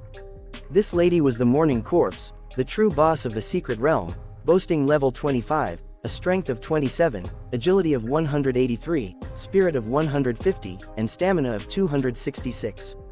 The lady's entangled aura emitted a constant decrease of 20% in all attributes for creatures within the secret realm. She wielded a chain whip that inflicted significant damage upon reaching its target, and her resentment explosion ability repelled approaching enemies while inflicting corpse poison. With her chained hands, the grieving lady stood, supported by her tentacles, fixing her gaze upon Sanji and the rest of the group. The rogue lady was taken aback by the sight of the true boss of the secret realm. As little Jia regained consciousness, he expressed his desire to fight the boss as well. However, Sanji reassured the paladin, urging him to focus on recovering fully and promising to protect everyone, including Jia. Nevertheless, Jia's determination to join the fight persisted. Sanji turned towards him, urging him not to push himself as his body was still recovering. However, the uncle failed to notice that the tentacles of the boss lady were about to strike him from above. Suddenly, the uncle's attention was drawn to the impending attack, and somehow he managed to block the tentacle with his sword. Meanwhile, Lufin charged towards the true monster, wielding his legendary black machete. He realized that the uncle and little Jia were barely holding their own against the boss and that the group's ultimate success relied on him defeating the boss. Lufin quickly realized that the only way to truly defeat the boss was to target the original body of the lady, who was controlling the tentacles. Without hesitation, he leapt towards her. However, upon seeing Lufin's approach, the lady contorted her face and let out a bizarre scream directed at him. The creature activated the Corpse Kai envelopment, continuously emanating Corpse Kai that reduced the attributes of all creatures within the secret realm by 20%. Everyone, including Lufin, was now affected by this attack. Nevertheless, Lufin somehow found the strength to press on and reached one of the lady's attacking tentacles. With ferocious assaults from the tentacle, Lufin leapt onto the chain shackling the lady and began running along it, aiming to reach the main body as quickly as possible. Even the main body of the lady was shocked by Lufin's audacious move, but Qin swiftly warned him to be cautious of the iron shackles. The main body retaliated by unleashing a chain lash attack, whipping the chains in a devastating manner, inflicting massive damage. Following this attack, Lufin struggled to maintain his balance on the chain and started to lose his grip, still clutching the machete tightly. Now, the main boss of the secret realm seethed with anger, glaring at the entire group with a mixture of disgust and fury. It unleashed a chain lash attack with the intention of killing them all. Sun Ji swiftly intercepted the chain, cautioning Qin to be vigilant while facing the secret boss. The rogue lady and little Jia also defended against the onslaught, but the paladin's shield shattered from a single impact by the secret boss. Lufin remained on the offensive, desperately attempting to reach the main body of the monster. However, he immediately noticed a tentacle sweeping through the air beside him, striking Sun Ji and the rest of the group. That if he persisted in resisting its attacks, the entire group would perish. In response to the monster's threat, Lufin's anger surged, and he continued his advance toward the main body, demanding that it step aside and allow them to leave the dungeon. He unleashed his dragon strike attack once more, harnessing the power of dragon energy to deliver a devastating blow to the enemy, aided by his current weapon. The chained lady, in pain, retaliated with desperate chain lash attacks, relentlessly assaulting the group and Lufin. Finally, Lufin activated the dragon blood transformation, causing his hand to radiate with a dragon's glow. With this newfound power, he shattered all the chains that assailed him and the entire hunter group. After breaking free, Lufin landed on the ground. Sun Ji advised him that the boss was currently beyond their capabilities, suggesting that they retreat and devise a strategy for facing the secret boss. Even Qin expressed concern for Lufin, acknowledging the group's dire condition and their inability to match the secret boss's strength. She emphasized that they would all be in grave danger if they didn't immediately escape the secret realm. However, as the grieving lady continued to fixate on Lufin, poised to attack once again, he urged the entire group to retreat to the village, where the zombies had already been eradicated. He entrusted the task to the uncle and the rogue lady, ensuring the safety of the other two members. Even Qin, deeply concerned, inquired about Lufin's intentions of staying near the main boss lady. In response, Lufin gestured dismissively, assuring Qin that he would defeat the boss no matter the cost. He reiterated the urgency of the group's retreat, prompting even the rogue lady to support Lufin's idea and urging Qin to join them in retreating. The lady expressed profound disappointment that they couldn't assist Lufin and that he had to face the monster alone. On the other hand, Lufin raised his hand, and the battlefield became enveloped in a fiery aura as he opened a portal. He realized that even without the debilitating 20% attribute reduction inflicted by the grieving lady, the rest of the group would still be unable to provide significant assistance to him. Instead of witnessing their struggle, Lufin desired a true ally, someone who could genuinely cooperate with him in confronting the real boss of the secret realm. The lady boss remained infuriated with Lufin, glaring at him with an intent to kill. However, even the creature itself couldn't fathom what was unfolding. Suddenly, Lufin called out for someone to emerge from the portal and join him for some excitement. In response to his call, the black legendary dragon emerged from the portal, swiftly seizing the tentacles of the secret boss with its jaws.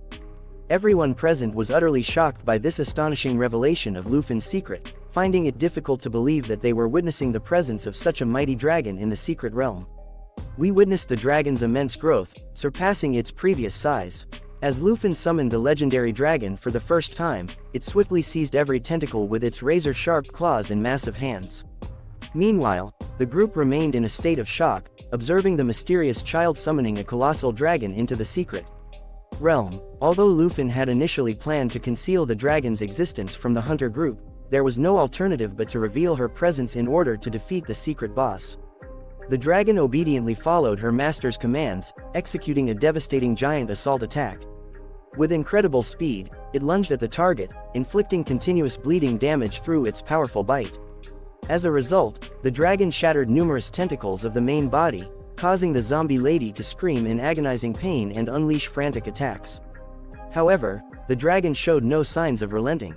It launched a final assault against the secret boss, breaking all the lady's restraints and submerging her back into the water.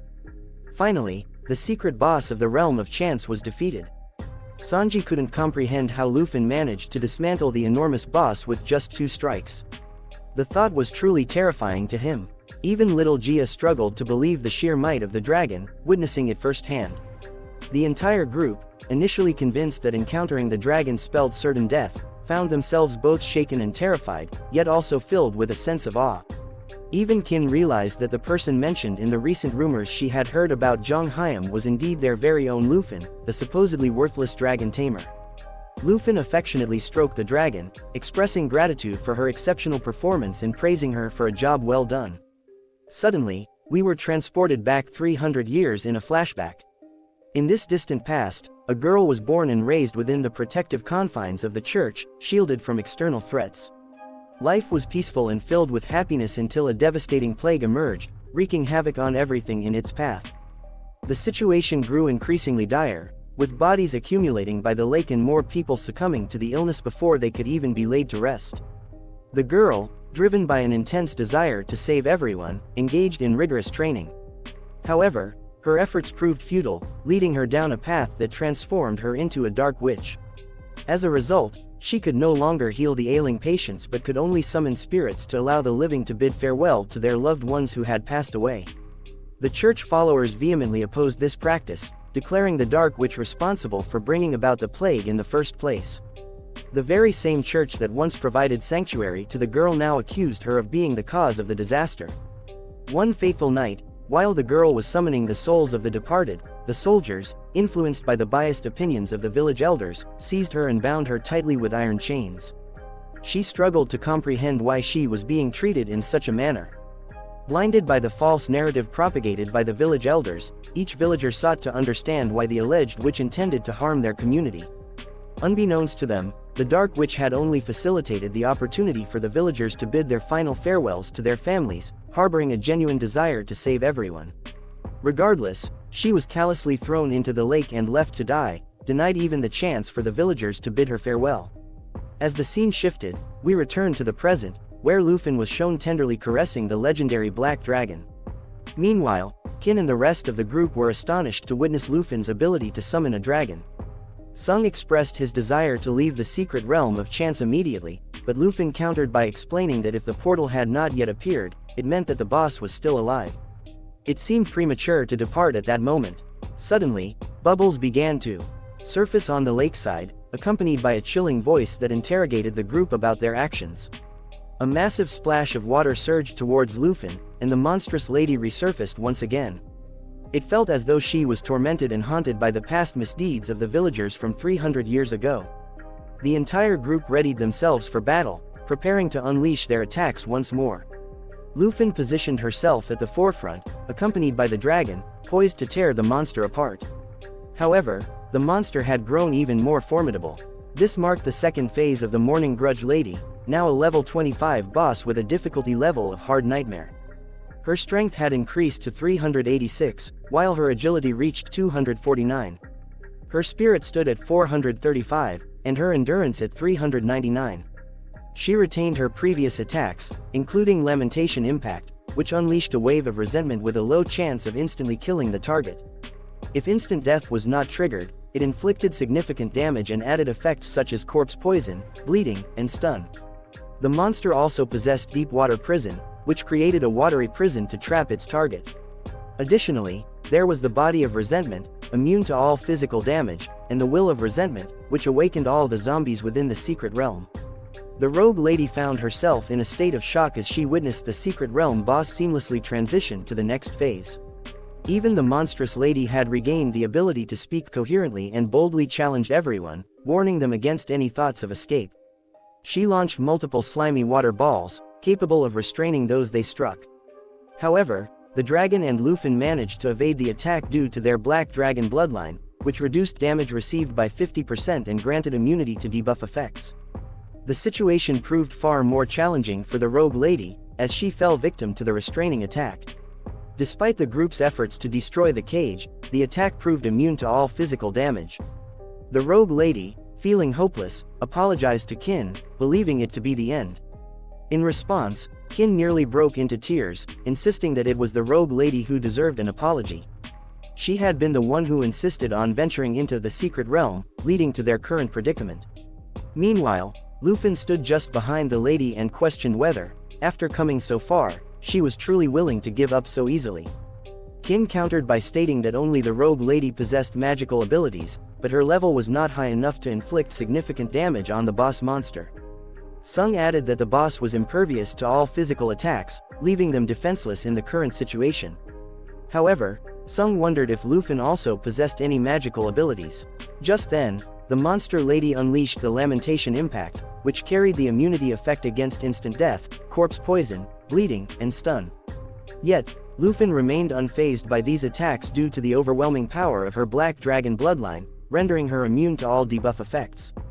The mighty dragon let out a resounding roar in response to the monster, while Lufin explained to everyone that although they couldn't perform magical spells themselves, their dragon companion was capable of doing so. This revelation surprised the rogue lady, who struggled to comprehend how such a significant level difference could be bridged, even with Lufin being a dragon tamer. Meanwhile, the monster lady experienced vivid flashbacks of the torment inflicted upon her by the villagers. She screamed at the group, vehemently asserting that she was not to blame for her actions. In response, Lufin raised their hand and conjured a colossal ball of flames, informing the rogue lady that the dragon's attributes could not be compared to those of humans in any way. The boss lady prepared to launch another attack with the Lamentation Impact. However, just as the attack was about to reach Lufin, the legendary Black Dragon augmented her power through the Black Dragon bloodline, significantly boosting her strength, agility, spirit, and endurance. Lufin commanded their dragon companion to swiftly strike the boss monster while utilizing Dragon Inspiration, which increased all attributes and attack power by a certain percentage. Lufin became engulfed in shimmering golden-yellow flames as they ordered the Black Dragon to unleash the Lava Blaze attack. This relentless onslaught of flames dealt damage to the enemy while simultaneously healing both the dragon and its tamer. In a matter of moments, the monster lady began to burn, gradually turning into ashes. Not a trace of her remained in the lakeside of the Morning Village. Little G, along with the others, marveled at the complete annihilation of the monster, and even the rogue lady could feel the intense heat emanating from the dragon's devastating attack. Despite being trapped within a frigid cage of water, the rogue lady found herself unable to think clearly, realizing that whatever had occurred was undoubtedly a calamity. The boss lady's body began to shatter under the weight of the immense damage she had sustained. Once defeated, a purple portal materialized in the same spot. However, the monster lady was not willing to accept her defeat so easily. Before her demise, she unleashed the will of resentment, awakening all the zombies in the secret realm. Eventually, she vanished into thin air, leaving behind a treasure chest near the portal. Both Lufin and the legendary dragon, Xiao Yi, leveled up, and their master smiled, expressing satisfaction with their performance. The group felt a sense of relief, knowing that they could finally see the portal and escape from the place. Unaware of the boss lady's final attack, they were puzzled by the purple smoke permeating the area. However, their confusion was short-lived, as they soon turned around and witnessed the resurrection of all the zombies they had previously slain in the village. Before the group could react, the dragon swiftly flew towards the zombies, incinerating them with incredible speed. Qin, who had not yet witnessed the human form of the dragon, was astonished to discover that the girl was none other than the legendary Black Dragon. Even the zombies that had posed a significant challenge moments ago proved no match for the mighty legendary Black Dragon. Lufin introduced Qin to her pet, revealing that she was the renowned Black Dragon, Xiao Yi, who treated insignificant minions as mere playthings. Lufin reassured everyone that with the boss of the secret realm dealt with, there was no need to remain tense or apprehensive.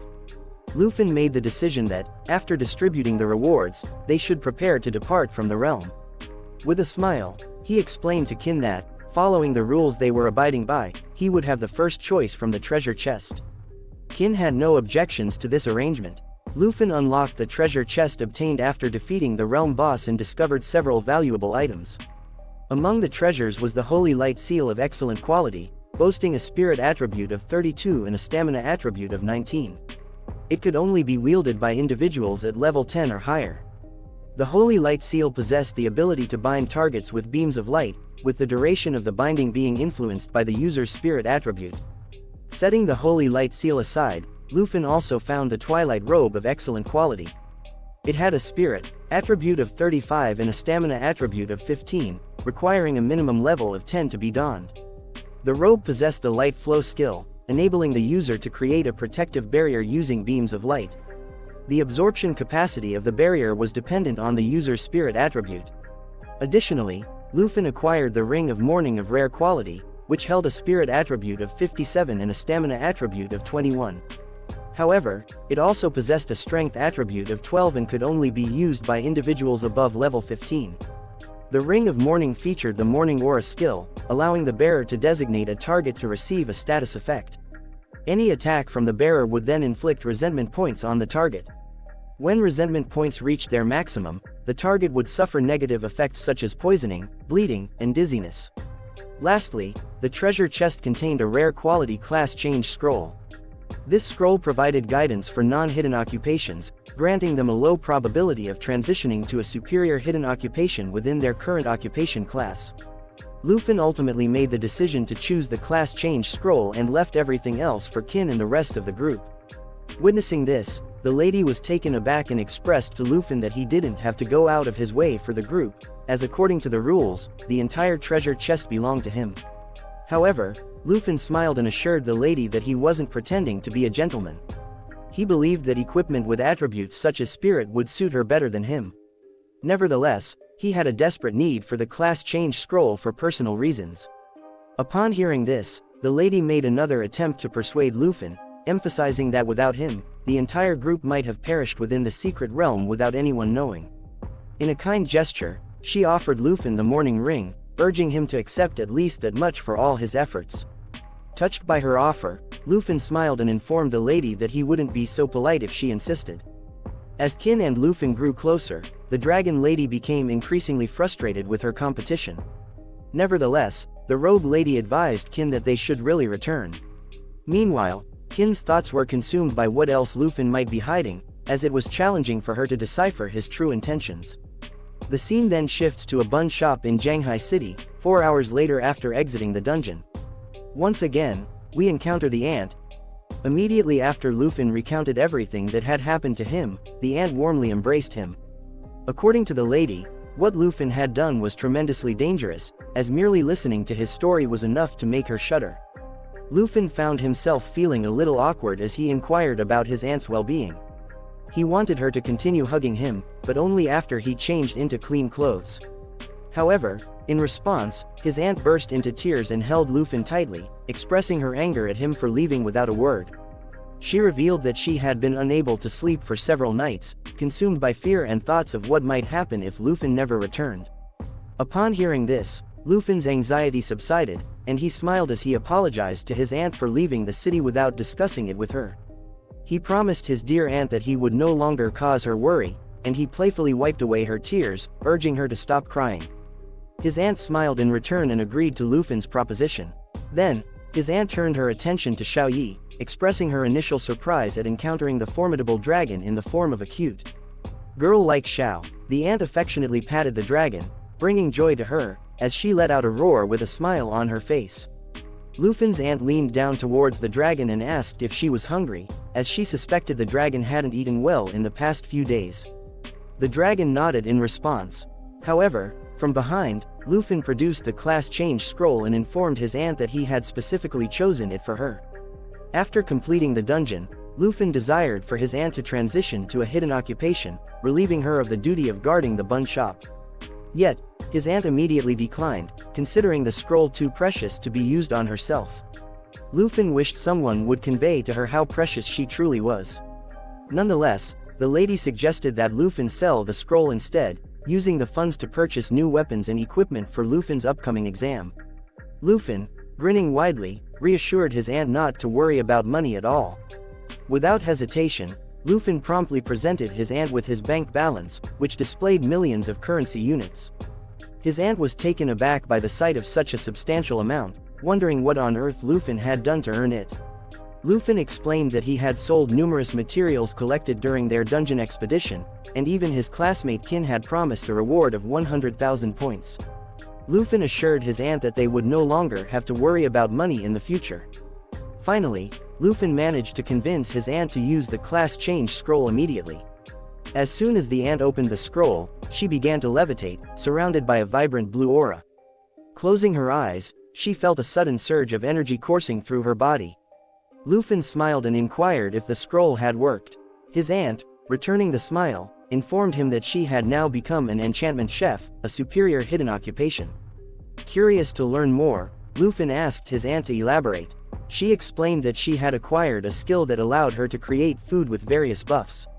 Lufin praised his aunt, remarking that her culinary skills must have contributed to high additional attributes. However, Lufin noticed that Xiao was not present with them. At that moment, they discovered the dragon lady peacefully sleeping on the kitchen counter surrounded by scattered steamed buns, having indulged in a hearty meal. The scene then transitions to the study of the Qin family's villa, where an individual sat with a champagne glass in hand. Qin conversed with this person, sharing details about Lufin, describing him as a dragon tamer capable of summoning a powerful black dragon. Qin felt a sense of sadness, acknowledging that it was her stubbornness that had put everyone's lives at risk. However, she recognized Lufin's strength. She understood that both of them possessed hidden occupations, but the disparity between them was like that of a firefly in the moon. As the man moved his champagne glass slightly, he questioned the lady if she had not disclosed the existence of the dragon to anyone. This statement surprised Qin, and she assured the man that she had made a promise with Lufin not to reveal the dragon's existence beyond the Qin family. The man, named Shanhai and Qin's father, acknowledged her actions, stating that she had done well. He explained that if news of the dragon were to leak, it would stir unrest among those who coveted the dragon's power. Qin was unsettled by her father's smile and immediately questioned if he had ill intentions towards Lufin, despite Lufin having saved her life. In response, the man burst into laughter and reassured his daughter that he was not that kind of person. He swiftly changed the topic, asking Qin how she planned to express her gratitude to Lufin for saving her life. Qin informed her father that she had promised Lufin a reward of 100,000. Upon hearing this, the man instructed his daughter to bring a purple tong card the following day and personally thank Lufin. Qin wondered why her father wouldn't accompany her, considering his curiosity. Her father replied that he certainly wanted to meet the Dragon Tamer himself, but he had multiple arrangements to attend to the next morning. This was because the princess of the Tazi Kingdom was arriving in Shanghai City to pursue her studies. As the scene shifted, we observed a blonde-haired princess walking along the street, holding a staff in one hand. She was accompanied by a man clad in black armor resembling dragon scales, wielding a massive weapon that seemed capable of tearing anyone apart. Qin's father explained to her that due to the frequent business activities, it was difficult to avoid receiving the princess. However, he expressed concern that the princess's arrival just before the important exam might indicate ulterior motives rather than a genuine intention to study. Meanwhile, the princess and her bodyguard stood in front of Lufin's steamed bun shop. Upon hearing the door open, Lufin's aunt hurriedly approached the entrance, carrying multiple steamers filled with steamed buns. Apologizing to the customers, she explained that they were closed for the day. However, before she could continue, the princess became angry and inquired of her bodyguard if they had entered a dump. The bodyguard informed her that their investigation had indeed led them to the correct location. Lufin's aunt was curious about their identity, but the bodyguard rudely pushed her aside, causing her to fall and get injured. In any case, the princess haughtily informed Lufin's aunt that she was there to find someone, and that someone happened to be Lufin himself. Upon hearing his aunt's scream, Lufin hurriedly descended the stairs, only to find his aunt injured and tending to herself.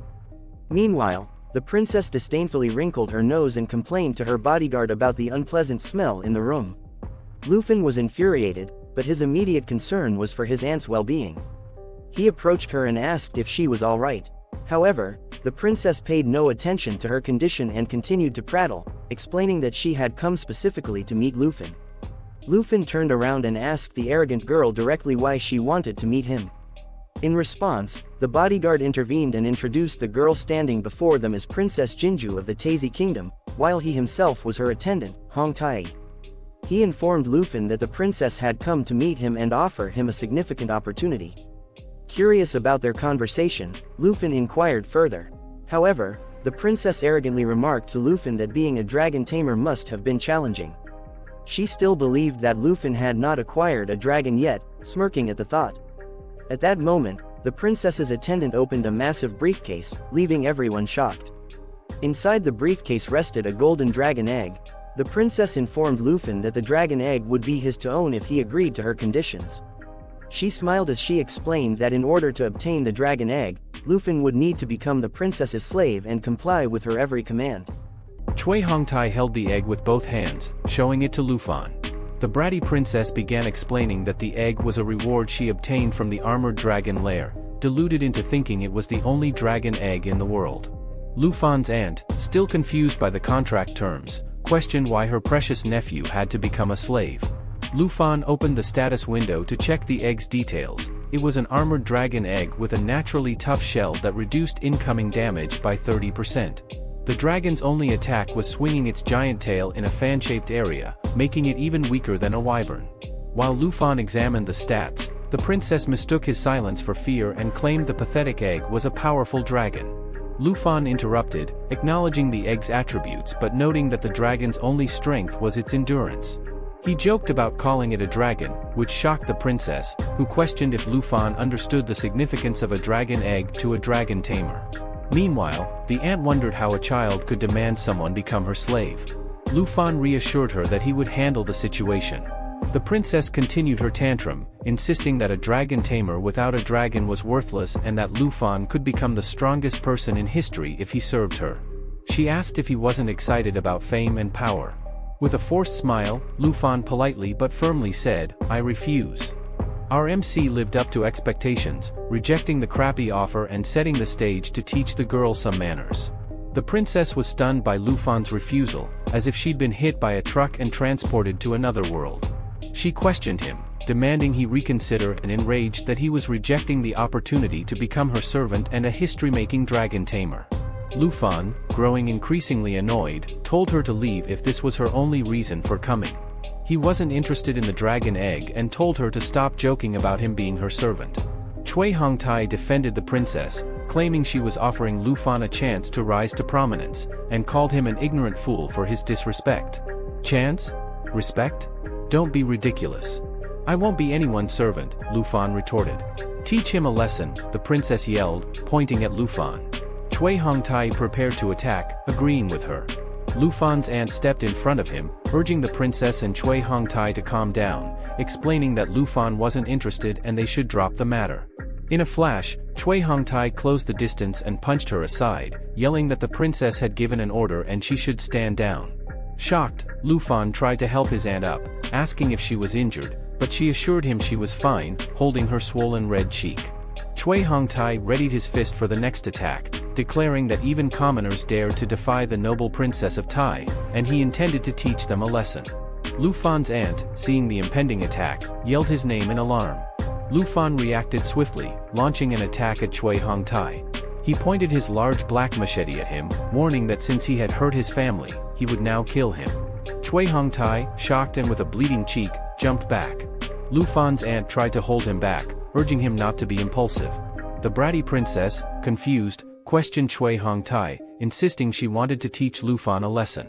After experiencing Lufan's attack, Cui Hongtai realized something was wrong with Lufan. Ignoring this, Lufan approached the princess and delivered a powerful backhand slap to her cheek. Well, this doesn't count as child abuse, does it? He told her he didn't care which country's princess she was, she should shut her noisy mouth, take her trash, and leave his home. Seeing the princess get slapped, Cui Hongtai attacked Lufan, yelling, "How can you lay a hand on the princess?" Lufan easily deflected the attack with his machete, causing Cui Hongtai's spear to be knocked out of his hand. Cui Hongtai then turned his focus to the princess, who was sitting on the ground, holding her cheek. He asked if she was okay. In response, the princess passed the super ultra special slap to Cui Hongtai, calling him trash and questioning if she looked okay. She commanded him to kill Lufan, stating she wanted him dead even if they couldn't find another dragon tamer. Cui Hongtai replied affirmatively. The scene then shifted to Lufan's bedroom, where his phone was ringing, annoying waifu dragon Xiaoyi. The caller was little Qin, puzzled by his lack of response since she was sure it was the number Lufan had given her when they returned to the city. Walking through the streets, she wondered about the location of Lufan's house. Suddenly, a blast from a nearby wall startled her. Chui Hongtai was the cause, having been knocked through the wall by Lufan, who looked beaten up. Onlookers noticed the commotion, shouting that a foreigner was causing trouble. The bratty princess yelled at people to go away and stop staring while Lufan, holding his large black machete in his left hand, walked slowly like a champ. Kneeling, Chui Hongtai admitted he couldn't fight Lufan as his attributes were too high and he was much stronger. The princess offered to help, beginning to chant a spell as dark, ominous energy surrounded her. Lufan realized the spell was the opposite of Qin Kuei's, suspecting the princess was also a hidden class. "What's wrong, Lufan?" Little Qin rushed toward him, surprising Lufan with her presence. He questioned why she was there. Meanwhile, the princess completed her chant, and the dark energy poured into Chui Hongtai, causing him to scream from the surge. Both Lufan and Little Qin covered their eyes from the flash of high energy emitting from Chui Hongtai. The status window revealed Chui Hongtai's class, which was a combat class, and he was a guardian knight, while the bratty princess Jingju was an advanced spiritual witch, also a combat class. He turned into a monster, Lufan wondered. "Lufan, I am here to help you," Little Qin said as she took a defensive stance in front of him. Chui Hongtai jumped into the air to attack them, and Lufan pushed Little Qin aside, telling her to take care of his aunt, who was in the shop. Chui Hongtai landed a heavy attack, but Lufan was able to dodge just in time, and the portion of the road where he had been standing moments ago was completely destroyed by Chui Hongtai's attack. While sliding back, Lufan thought that Chui Hongtai's attack power had become too high now and that he had turned into a monster. He realized he would have to use dragon inspiration and claw together to do some damage. The princess, standing with Chui Hongtai, yelled for him to kill Lufan to relieve her anger. Hearing this, Chui Hongtai pulled his staff from where it was stuck in the road and prepared to attack. But before he could strike, Wei Dragon Xiaoyi jumped from the window and transformed into her original dragon form. This shocked both the princess and Chui Hongtai to the core, and the only thing they could mutter was, "It's a real dragon." The chapter began with the bratty princess holding her staff and calling Chui Hongtai useless, urging him to hold on a little longer as a skill charging notification indicated she was casting a spell. In the next instant, the dragon roared with such intensity that the princess was blown away, and her spell was cancelled. The dragon Xiaoyi activated her skill called Dragon Bloodline, which reduced all damage received by 50%, provided immunity to all debuffs, and increased self-healing ability by 500%. The dragon then slammed Chui Hongtai to the ground, leaving him powerless and screaming like a baby for her to let him go. Being a good dragon, Xiaoyi complied and threw him toward the princess, causing him to crash into the road and create a large crater upon impact. He apologized to the princess for his weakness, though he should have been apologizing to Lufan and his aunt. Seeing Chui Hongtai in such a pathetic state, the princess wondered if this was the true power of a real dragon. She realized that there were other real dragons in the world apart from the Jin family's pathetic defensive lizards. Lufan called out to her, snapping her out of her thoughts. He then began walking toward her like a villain, holding his big black machete in his right hand, and asked if she still intended to kill him to vent her anger. Hearing this, she stepped backward and fell down in fear. "Don't come near me. Stay away," she screamed, with teary eyes. "You attacked my attendant, seriously injured him, humiliated me, and threatened me." The bratty princess continued to warn Lufan, saying that he didn't understand the consequences of his actions and that he had now become an enemy of the Tai kingdom. At this point, she was just blabbering, trying to play the victim like a typical Karen. Our MC flexed his big black machete and asked the bratty princess if she was trying to scare him. As he reached her, his eyes filled with rage, he told the princess that she had sent her men to harm his family. He declared that it didn't matter if she was a princess from the Tai kingdom or even a god, he would repay her actions with interest. The bratty princess was terrified, wondering what he was going to do to her, while the dragon Xiaoyi was charging a massive fireball attack. Lufan raised his machete to strike the princess, but just as he was about to attack, someone called his name from a distance. It was Little Qin's father, Qin Shanhai, flying toward him on a griffin. "Dad, it's dangerous." Little Qin screamed to warn him of the situation. Xiaoyi noticed Qin Shanhai and aimed the fire attack in his direction, but before she could release it, Lufan stopped her by cutting the bratty princess's staff with his machete. The dragon cancelled her attack, and Qin Shanhai landed on the ground. Qin Shanhai urged Lufan to call the dragon back, as the air was filled with residents who could get injured. He marveled at how true dragons were indeed different from subtypes, feeling the immense pressure Xiaoyi was emitting, which made it difficult to even stand near her. The poor griffin was also scared due to the overwhelming pressure. Little Qin also urged Lufan to listen to her, assuring him that they were on his side. Being a Chad who listens to his girls, Lufan called back Xiaoyi, and she instantly transformed into her waifu form. Little Qin then grabbed Lufan's arm and asked him to follow her while her father, Qin Shanhai, questioned the bratty princess if she was alright, explaining that he had gone to the airport to pick them up and didn't expect her to be there. He informed her that the Qin family driver would arrive soon to take them to the hospital. The scene then shifts to the bun shop, where Lufan's aunt explains that Little Qin's father knows the bratty princess and might be able to resolve the conflict. This was why Little Qin had called her father and informed him about the situation. Lufan responded that he had a feeling the princess wouldn't let this go easily.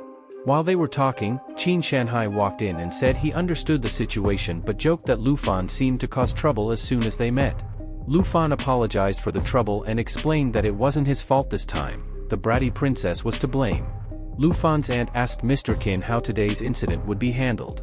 He explained that both the princess and Cui Hongtai had been sent to the hospital and that they needed to provide an explanation to the Jin family. He mentioned that the Jin family not only engaged in business but also had considerable influence in the upper echelons of the kingdom. Concerned, Lufan's aunt worried that Lufan might face punishment for hitting them, even though she had immense power. "So what? I won't compromise my dignity for a dragon," Lufan replied firmly. Qin Shanhai was delighted by Lufan's integrity and praised him, saying he admired him. He assured Lufan that he wouldn't have to worry too much and that he would ensure his safety.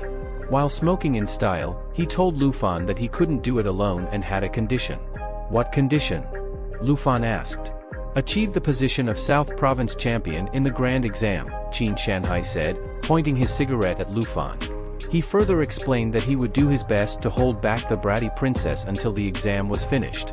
Hearing this, Little Qin expressed her concern, noting that it wouldn't be easy since there were countless top students in the entire South Province. Qin Shanhai added, "But only if you surpass them and become the champion will I be able to help you." Suddenly, Lufan's expression turned determined. He told Qin Shanhai that he understood the situation and would accept the condition. The scene then shifts to the hospital, where the bratty princess was furiously running around, shouting into her phone. She accused Qin Shanhai of favoring Lufan, complaining that Lufan hadn't been caught yet. The person on the other end of the line tried to calm her down, assuring her that they would contact high-level officials of the kingdom immediately to resolve the situation. However, the princess was still not satisfied and ordered the person to put pressure on the high-ranking officials, angrily declaring that she was going to kill Lufan. It seems she still hasn't learned her lesson. I bet the whole empire can't beat our MC with his dragon around. But what do you all think? Let me know in the comments section. The scene then shifts to the next day before the grand exam at the 3rd middle school. All the students were gathered, creating a huge crowd in the playground as they checked each other's levels and tried to form groups. Suddenly, everyone turned around as they saw Lufan back at school. Some even speculated that Lufan had returned home to sell steamed buns. Despite being a brilliant student who had fallen from grace and now seemed like trash to others, Lufan was still participating in the exam. But Lufan was now different from before. Even though he felt nostalgic for the idle gossip, he knew he was too focused to let it bother him. Suddenly, the Grand Master raised his voice to quiet the bustling students, announcing that the South Province Grand Exam was about to commence. Amidst the crowd, Lufan stood pondering. After advancing to level 15, he hadn't utilized the daily treasure maps he received, as they were all intermediate level. He contemplated merging these into a high-level treasure map to better prepare for the upcoming exam. While lost in thought, someone called out to him, inquiring if he was participating in the exam. Turning around, Lufan recognized his teacher and affirmed that he was, indeed, participating and had been actively working to enhance his strength. The teacher handed him a teleportation stone and commended his efforts, expressing belief in Lufan's fighting spirit, which he deemed comparable to that of seasoned professionals. Lufan smiled and examined the status window of the stone. It was of rare quality and had dual functions. In the trial secret realm, it could teleport the user to the first floor of the Heavenly Tower, and within the Heavenly Tower, it could return the user to the trial secret realm platform. After he finished inspecting the stone, the teacher offered a cautionary note about the serious nature of their profession.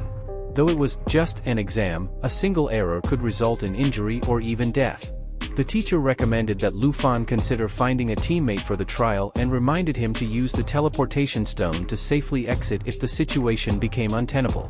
Lufan acknowledged the advice with a nod, saying, "Okay, teacher." After the teacher departed, murmurs about Lufan filled the air among some students. Despite their skepticism, Lufan paid them no mind, reflecting instead on his strategy.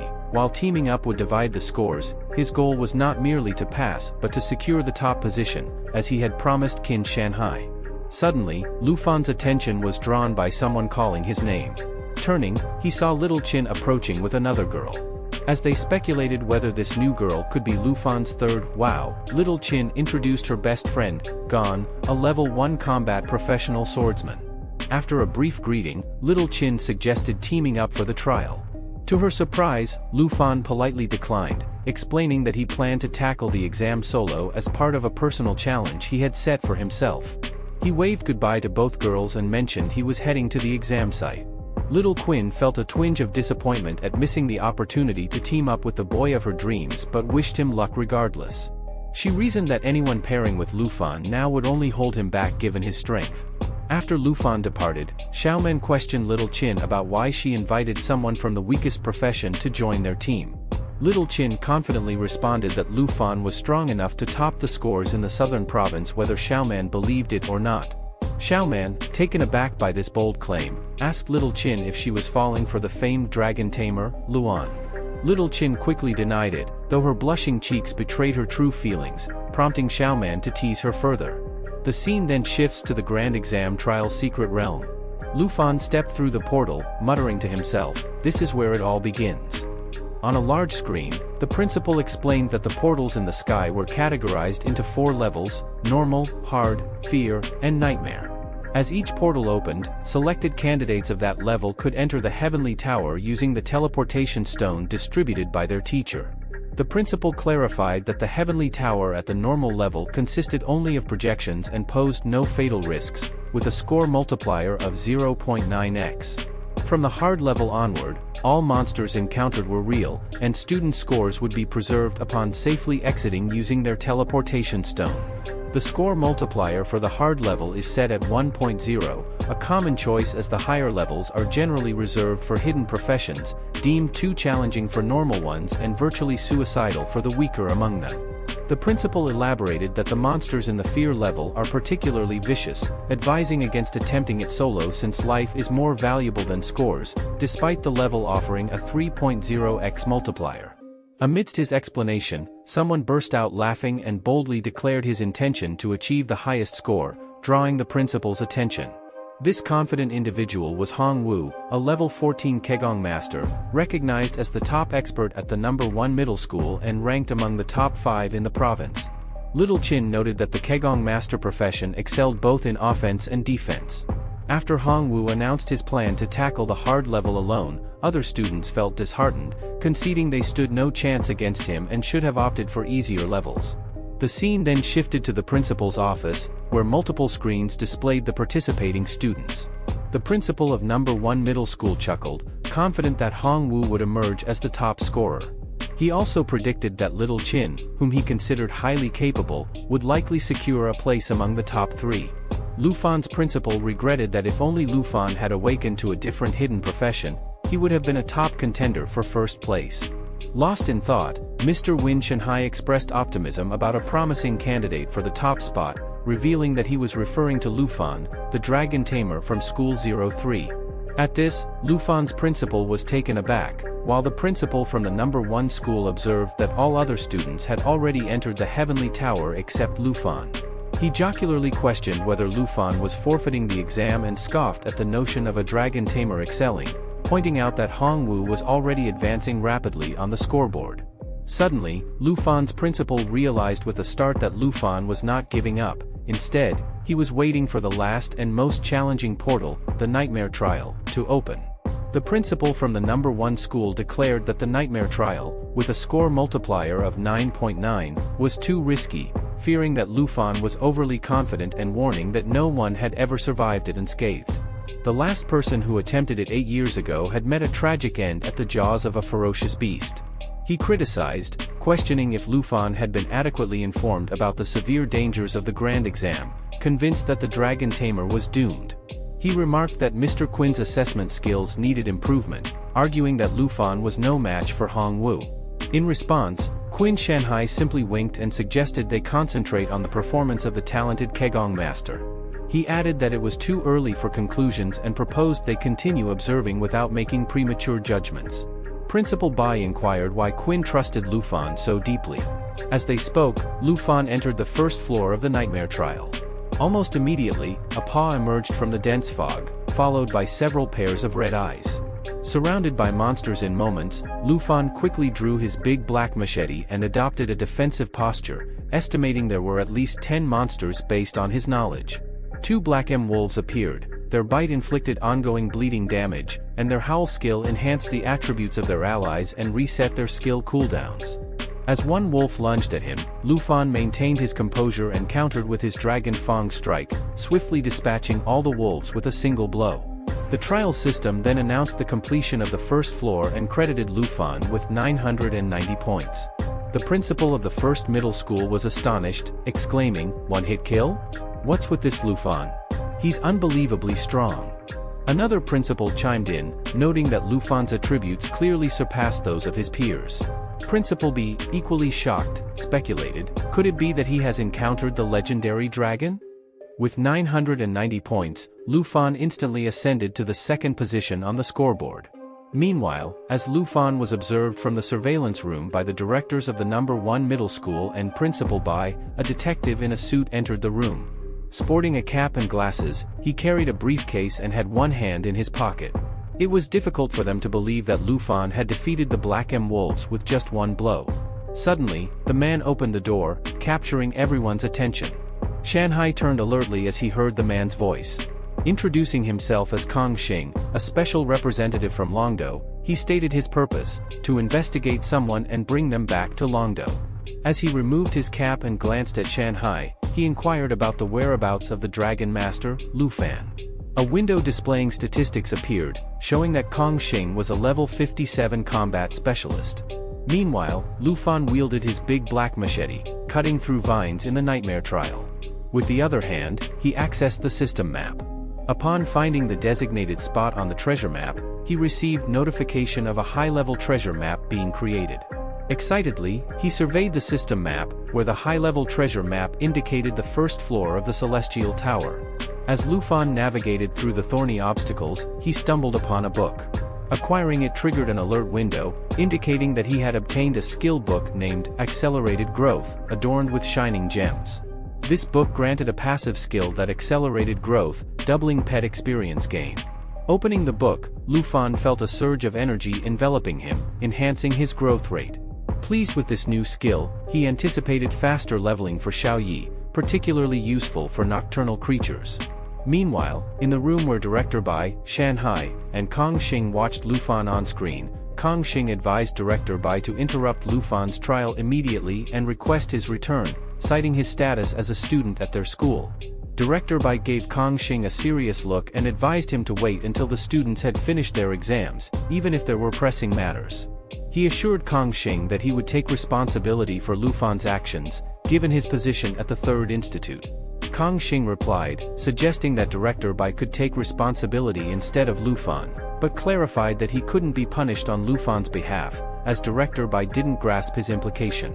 Shanhai then intervened, urging Kong Xing to step back a bit due to their old friendship. He reminded him to pay attention, as a representative from the No. 1 middle school inquired about the Dragon Master's actions. Kong Xing, with a firm gesture, prompted Shanhai to release his arm, leaving him somewhat perplexed. He cautioned Shanhai not to distract him from his task and requested that he refrain from approaching him further. With a stern expression, Kong Xing warned Shanhai that involving himself could upset both the Jin family and high-ranking Dragon Clan members, although he couldn't fathom Shanhai's defense of the Dragon Tamer.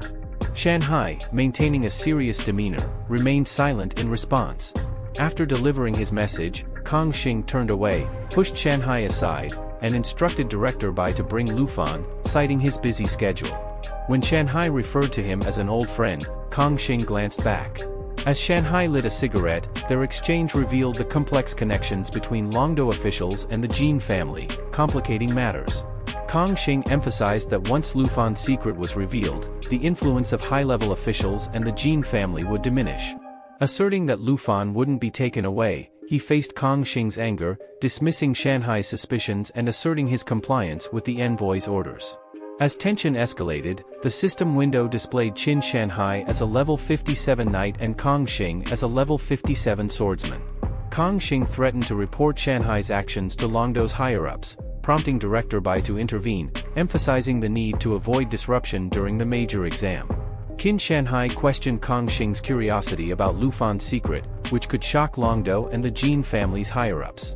Kang Xing then realized that Lufan was currently in the nightmare level, shocking him. Meanwhile, Lufan stood before a gate, contemplating his self-reliance and the benefits of his new growth acceleration skill, which doubled Xiao Ye's experience gain. His status window displayed all his stats, including the new skill. Kang Xing then questioned how Lufan dared to challenge the nightmare difficulty and what made him special. The principal of the first school replied, pointing out Lufan's ability to defeat multiple opponents in a single move earlier.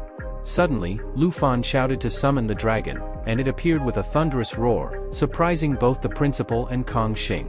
Kang Xing was at a loss for words, muttering, This is a dragon." The dragon then attacked the door with its claw, leaving Qin Shanhai sweating as he watched, still shocked by the sight despite having seen it before. The dragon destroyed the door completely, filling the area with rubble. Qin Shanhai turned to the room and asked if everyone had now seen Lufan's secret, causing everyone to sweat at the dragon's appearance. Qin Shanhai then pointed to the screen, announcing that Lufan was the only Dragon Tamer in history to have a real dragon.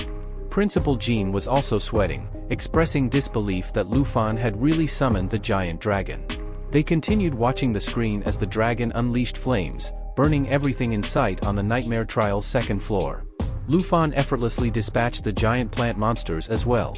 The completion of the second floor propelled Lufan to first place on the leaderboard with 50,000 points, followed by Hong Wu in second place with 27,550 points, and Little Qin and Gon tied for third with 12,570 points each. As Lufan continued climbing the tower with the dragon's help, the scene shifted to the 13th floor, where they relentlessly slaughtered monsters. Principal Jin marveled at Lufan's miraculous increase in strength, speculating that his attributes must have exceeded 100 by now. Qin Shanhai asked Kang Xing if, after witnessing the dragon's power, he still intended to bring Lufan before the higher-ups. Kang Xing admitted that witnessing the dragon's power made him understand why Qin Shanhai dared to offend the Jin family. Qin Shanhai then suggested that Kang Xing go back, indicating that there was no longer a need for special envoys to involve Lufan and the Jin family, and that he would send a video segment of Lufan's major exam to the teacher. Kang Xing inquired, "By teacher, do you mean Town North Maris too?" Qin Shanhai replied, noting that by that time, Lufan had already reached the 20th floor of the Nightmare Trial. He stood in a dim corridor, noticing a purple light approaching him, a magic spell cast by a dark sacrifice, which was at level 15. The status window detailed its various abilities, including Black Curse, which decreased target attributes by 50%, and Merge into Darkness, which rendered them immune to attacks for 15 seconds. Another ability, Dark Control, enabled it to command Dark Knights. Surveying the enemies, Lufan believed that CI, with the accelerated growth effect, should be close to leveling up. He instructed Xiao Yi to use Lava Blade, and the dragon began charging the attack. In a burst of flames, the dragon unleashed massive fire, covering the floor and incinerating enemies. With the 20th floor cleared, notifications indicated the Black Dragon's level had increased to 11, and Lufan's to 16. With a score of 9,000, Lufan smiled and urged Xiao Yi to conquer the Heavenly Tower together. The chapter concluded, hinting at Lufan's journey to win the champion position. Meanwhile, on the 50th floor of the Fear Trial, Hong Wu triggered a loud explosion, clearing the floor. He lamented the Grand Examination's challenges and believed he would secure first place, with Qin Kuei as his only close competition. However, he dismissed her due to her team's shared points. Delusional and self-centered, Hong Wu urged his principal to keep watching his performance and prepare for his admission. Uninterested, the principals remained focused on Lufan. Principal Jean noted the 50th floor as a significant hurdle, historically tripping up Southern Province scholars. The principal of the first middle school emphasized its importance, warning that even if Lufan passed, the next levels would be considerably tougher. The scene shifts to Lufan standing on the 50th level of the nightmare trial, surrounded by heavy snow. He checks the status window of Shuri, revealing that she has learned a new skill called shape transformation. This skill enables her to assume 4 different forms: young dragon form, dragon maiden form, destruction dragon open form, and world-ending water form. Each form grants unique attributes and skills tailored to different situations. As Lufan is engrossed in examining the status window, the stones around him begin to stir and coalesce into a massive creature with a glaring red eye. 3 monsters emerge, identified by the status window as Amethyst Mountain Giants. These formidable entities pose a significant challenge, with skills like Mountain Arm and Amethyst Rock. Principal Jean questions how Lufan will confront 3 nightmare bosses simultaneously, while the principal of the first middle school notes the anticipated slowdown in Lufan's ascent due to the heightened difficulty of the 50th floor. Despite this, Lufan's impressive score in Jianghai City positions him as a leading candidate for the title of top scholar in the Southern Province. Pondering Lufan's potential, the principal wonders why he isn't a student at their school. Meanwhile, as the monsters prepare to attack, Lufan calmly contemplates the increased challenge of reaching halfway up the tower of ladder. He decides to amplify his power and instructs Xiaoyi to assume the world-ending water form. With a roar of agreement, Xiaoyi undergoes a stunning transformation, her body enveloped in red flames. Principal Jean observes Lufan's preparations, recognizing the significance of his actions. As Xiaoyi completes her transformation, the system confirms the successful metamorphosis. The dragon's strength surged from 456 to 2912, while her spirit dwindled from 1424 to 712. Additionally, she acquired 2 new scales, Earth Shatterer and World Ending. Everyone in the monitoring room marveled at the dragon's transformation. Principal Jean queried whether this dragon could switch combat forms, while Qin Shanhai, equally astonished, remarked that such a transformation sent shivers down his spine. The scene transitions to Lufan, who effortlessly anticipated and evaded an impending attack from behind. He leaped into the air and activated the Dragon Inspiration skill, boosting all attributes and attack power by 10% for both him and the dragon. Ordering Xiaoyi to execute a mighty jaw assault, the dragon shattered one of the monsters instantly. Observing this spectacle, the principal of the first middle school was astonished, remarking that a level 20 boss was dispatched so effortlessly. Principal Jean speculated that to penetrate the Amethyst Mountain Giant's defense, the dragon's attack must have exceeded 2,000 points. Meanwhile, Lufan deftly avoided the second monster's grasp and launched a powerful dragon claw attack, causing a significant explosion. Qin Shanhai then queried Old Chan, asking if he now felt fortunate for preventing Lufan's abduction. Old Khan, speechless, focused on the intense battle unfolding. Lufan continued to evade the monster's attacks effortlessly, while the dragon unleashed a world-ending roar, rendering the monster vulnerable. Lufan declared his intent to deliver the final blow, but to his surprise, the dragon unleashed the Earth Shatterer skill, causing massive damage and creating a large black pit into which the monster fell. The system announced that the black dragon leveled up to level 12, and Lufan reached level 6. Delighted with the outcome, Lufan believed his decision to choose the nightmare level was correct, as each level's increasing difficulty only made him stronger. With the successful conquest of the 50th floor, Lufan proceeded toward the portal to the next level, with the dragon following closely. Observing the battle's outcome, Qin Shanhai remarked that the so-called, recalling that the X+1 mode was established by the scholar who first designed the trial tower.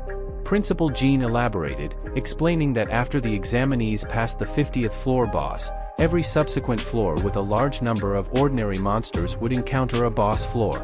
This design made the trial more akin to a real secret realm, constantly placing the examinees in mortal danger.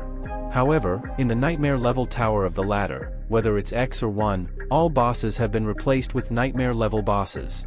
Principal Jean continued his explanation, stating that in the nightmare mode's X+1 scenario, the bosses are not singular but multiple at a time, and their attributes increase exponentially. Qin Shanhai replied that it indeed sounded formidable but emphasized the importance of continuing to pay attention to Lufan. He asserted that for Lufan, there was no need to dwell on the intricacies of X+1. Meanwhile, the scene depicted Lufan fiercely battling and defeating another boss with his big black machete, while the dragon dispatched another boss by chewing its head. The notification window informed that the 70th level had been cleared, leading to the dragon leveling up to 13th and Lufan rising to 18th level. Qin Shanhai continued, stating that it was evident that the Tower of the Ladder, from the 50th floor onward, had been designed with increasing difficulty. However, with the world-ender dragon Shirao Yi by his side, there was no need for elaborate strategies to pass this grand test. As Lufan wiped his mouth and instructed Xiao Yi to follow his lead, Principal Jean marveled that in just a matter of minutes, Lufan had already reached the 78th floor. The principal of the first middle school concurred, admitting that this year's Tower of the Ladder was the most challenging it had ever been. He expressed doubts about whether anyone could break through the 80s with such a design but realized that he had been thinking too simplistically. The scene transitioned to the world-ender dragon rampaging and spitting fire while the monster bosses fled for their lives. The notification announced the successful clearing of the 76th floor, leading to a giant worm boss on the next floor. Lufan swiftly dispatched the boss using dragon blood armor transformation, raising the dragon to level 14 and Lufan to level 19. With the successful clearing of the 83rd floor, Principal Jean remarked that in the past, many geniuses pushed themselves to their limits for the reward of clearing the tower, only to exhaust themselves and perish in the grand trial. In response, Qin Shanhai noted that candidates reaching the 70s or 80s floors, just steps away from the ultimate reward, would obviously be unwilling to exit. Principal Jean then gestured towards the scoreboard and proclaimed that Lufan was different. He might be the only candidate in the last decade capable of clearing all 100 floors. However, the principal of the first middle school interjected, cautioning that although the bosses of each level were not as formidable as those in the original secret rooms, they should not overlook the high difficulty of the 99th floor. Another principal in the room pointed at the screens and announced that Lufan had reached the 99th floor. The scene shifted to the 99th floor of the Nightmare Trial, where Lufan navigated through a dilapidated building. He approached a point where stairs led to a grand throne, surrounded by shadowy figures wielding weapons. Upon closer inspection, he noticed 4 headless knights standing beside the broken throne, poised to attack anyone who dared approach. As Lufan drew nearer, the candles in the room suddenly ignited, casting an eerie glow. Blue flames flickered atop the knights' heads, indicating their awareness of his presence and readiness for combat. The notification window revealed that these soldiers were called World Ender, the Headless Knights, all at level 55, equipped with various formidable skills. Observing the knights, Lufan recalled the renowned secret room from the Shattered Kingdom, steeped in history. This kingdom had emerged centuries ago following an invasion by the Undead Legion, resulting in the demise of the king. As one knight charged at him with a World Ender beheading attack, Lufan strategized to focus fire on one knight and control the others. Despite lacking control skills, he leaped into the air above the knights, deflecting their attacks with his black machete. Seizing an opportunity, he slashed at one knight, only to find his attack healed by a blue flame. This triggered a counterattack, which Lufan skillfully blocked, declaring, "Now is the time." Upon hearing this, Xiao Yi sprang into action and unleashed a massive fire attack that ripped through the castle, engulfing it in flames. Lufan and Xiao Yi stood at the edge of the broken floor caused by the dragon's previous assault. Lufan praised Xiao Yi for the potent attack. The knight wielding dual swords cried out, "For my king," as he charged toward Lufan, unleashing a World Ender Thunderbolt attack, demanding Lufan's life. However, Lufan, far from being intimidated, blocked the incoming attack with his imposing black machete. Sparks flew as their weapons clashed, illuminating the battleground. Taking advantage of the momentary stalemate, the other knights rushed to attack Lufan.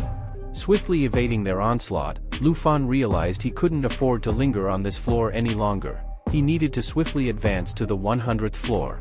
Commanding Xiao Yi to prepare for a decisive strike, Lufan directed the dragon to unleash a lava blaze upon all the knights. Xiao Yi employed her skill, Lava Flame, which continuously emitted flames forward, inflicting damage while simultaneously healing herself. The knights found themselves engulfed in flames, ultimately vanishing into dust. A system message promptly announced the clearance of level 99, prompting the Black Dragon to level up to 15 and gain a new skill, Cataclysm. Observing this, Lufan was duly impressed by Xiao Ye's acquisition of yet another skill. As another system message flashed, indicating Lufan's advancement to level 20, he realized that only the final trial lay ahead. The bald man expressed astonishment at the sudden opening of the door to the last level of the nightmare level Great Trial. The man with a cigarette in his mouth responded, suggesting that they were about to witness history unfold. The principal speculated about the trial of the 100th floor, expressing concern that perhaps the creators never intended for candidates to pass this level. Seizing a sword from the wall effortlessly, Lufan felt a surge of red energy swirling before him and Xiaoyi, resembling a storm. The sword gradually dissipated in his hands, prompting Lufan to declare that they had reached the 100th floor. Before them, an altar of the emperor materialized, guarded by soldiers and a skeleton army strewn across the ground. The complete Broken Kingdom secret realm had now revealed itself. The swirling red energy continues to swirl above them and the emperor wielding his massive red sword. A system notification emerged, indicating that the undead legion in front of Lufan numbered 500 or more, their red eyes aglow as they awaited the emperor's command. As the emperor's eyes gleamed while grasping his colossal sword, the system revealed his level to be 60, with a boss difficulty equivalent to the nightmare level. Glancing at the system reading, Lufan noted the new skill acquired earlier by Xiaoyi, Cataclysm. This skill, a 3-stage damage ability, allowed the destruction dragon to detonate the area it flew over, causing massive damage and applying burning effects. At the end of the burning period, it dove toward the target area, causing further devastation. Recognizing that Xiaoyi had maintained the form of the destruction dragon, Lufan anticipated witnessing the manifestation of this new skill. With a wave of his hand, he closed the system message and declared their intent to make a final push to obtain the trial rewards of this ultimate level. Responding with a resounding roar, Xiaoyi affirmed her agreement. Pointing his sword towards the emperor, Lufan called out Xiaoyi's name and commanded her to switch to the new form of the destruction dragon. Upon hearing this command, Xiaoyi assumed her position and charged her body with energy, resembling a super scion as her body became enveloped in fire and blazing wind. Upon completion of the transformation, her dragon appearance underwent a change, with flames blazing from her face and neck. The system indicated that her attributes had increased, and she had gained 2 new skills, All Things Incinerate and Lava Burst. Witnessing this third form of Lufan's dragon, the principal was shocked, while the man with the cigarette remarked that Lufan still had an ace up his sleeve. The guard commander of the emperor then commanded the undead legion, pointing his sword at Lufan and stating, "Protect the king." The undead soldiers immediately obeyed the command, charging toward Lufan. However, Lufan was prepared, and he too charged at the enemy, with Xiaoyi following closely behind. He commanded Xiaoyi to prepare for the challenge posed by the entire undead legion from the Broken Kingdom. Lufan engaged in battle on the ground while Xiaoyi soared above, the activation of their skills commencing. "Xiaoyi, now is the time. Let's unleash Cataclysm," Lufan shouted. Hearing his command, Xiaoyi prepared to attack, her face engulfed in blazing fire. Despite the undead soldiers' attempts to escape, the area was soon filled with Cataclysm, a massive blaze of fire. The system displayed the dwindling count of the undead legion, decreasing from 458 to 381, then 267, until only 173 remained. Cataclysm detonated the area it flew over, causing extensive damage and applying burning effects. The 3 elderly spectators watched in awe, mouths agape, impressed by the skill's devastating impact, which nearly wiped out the entire undead legion. Charging at the altar of the emperor with 98 remaining undead soldiers, Lufan faced the guards of the emperor, the 4 horsemen. They leaped at Lufan, exclaiming, "You arrogant!" Their attacks from above dealt damage to the ground as they demanded he kneel before their king. However, Lufan managed to evade their assault. Upon rising, he commanded Xiaoyi to join him, prompting her to cast another cataclysm attack, dispersing the 4 horsemen. The 2 elderly men continued to marvel at Lufan's prowess, astonished by how easily the 4 horsemen were annihilated. Glancing up at the ranking board, they noted that Lufan 989,120 points, 1,000,000 points, a level that hadn't been achieved in 30 years. Could Lufan truly obtain the exam reward? The principal remarked that this year's exam was the most difficult, and the rewards were undoubtedly generous, guaranteeing at least 3 rare quality items. Emerging from the fire unscathed, holding his black machete amidst surging black energy, Lufan declared that all obstacles had been cleared, demanding the reveal of the final boss. Thank you so much for watching. If you enjoyed this video, don't forget to give it a thumbs up and hit the subscribe button for more content. Feel free to leave a comment down below sharing your thoughts or suggestions. If you want to stay updated on our latest uploads, click the notification bell icon. And hey, why not check out some of our other videos popping up on the screen right now? If you'd like to support the channel, you can do so by liking, sharing, and subscribing. It really means a lot. Peace.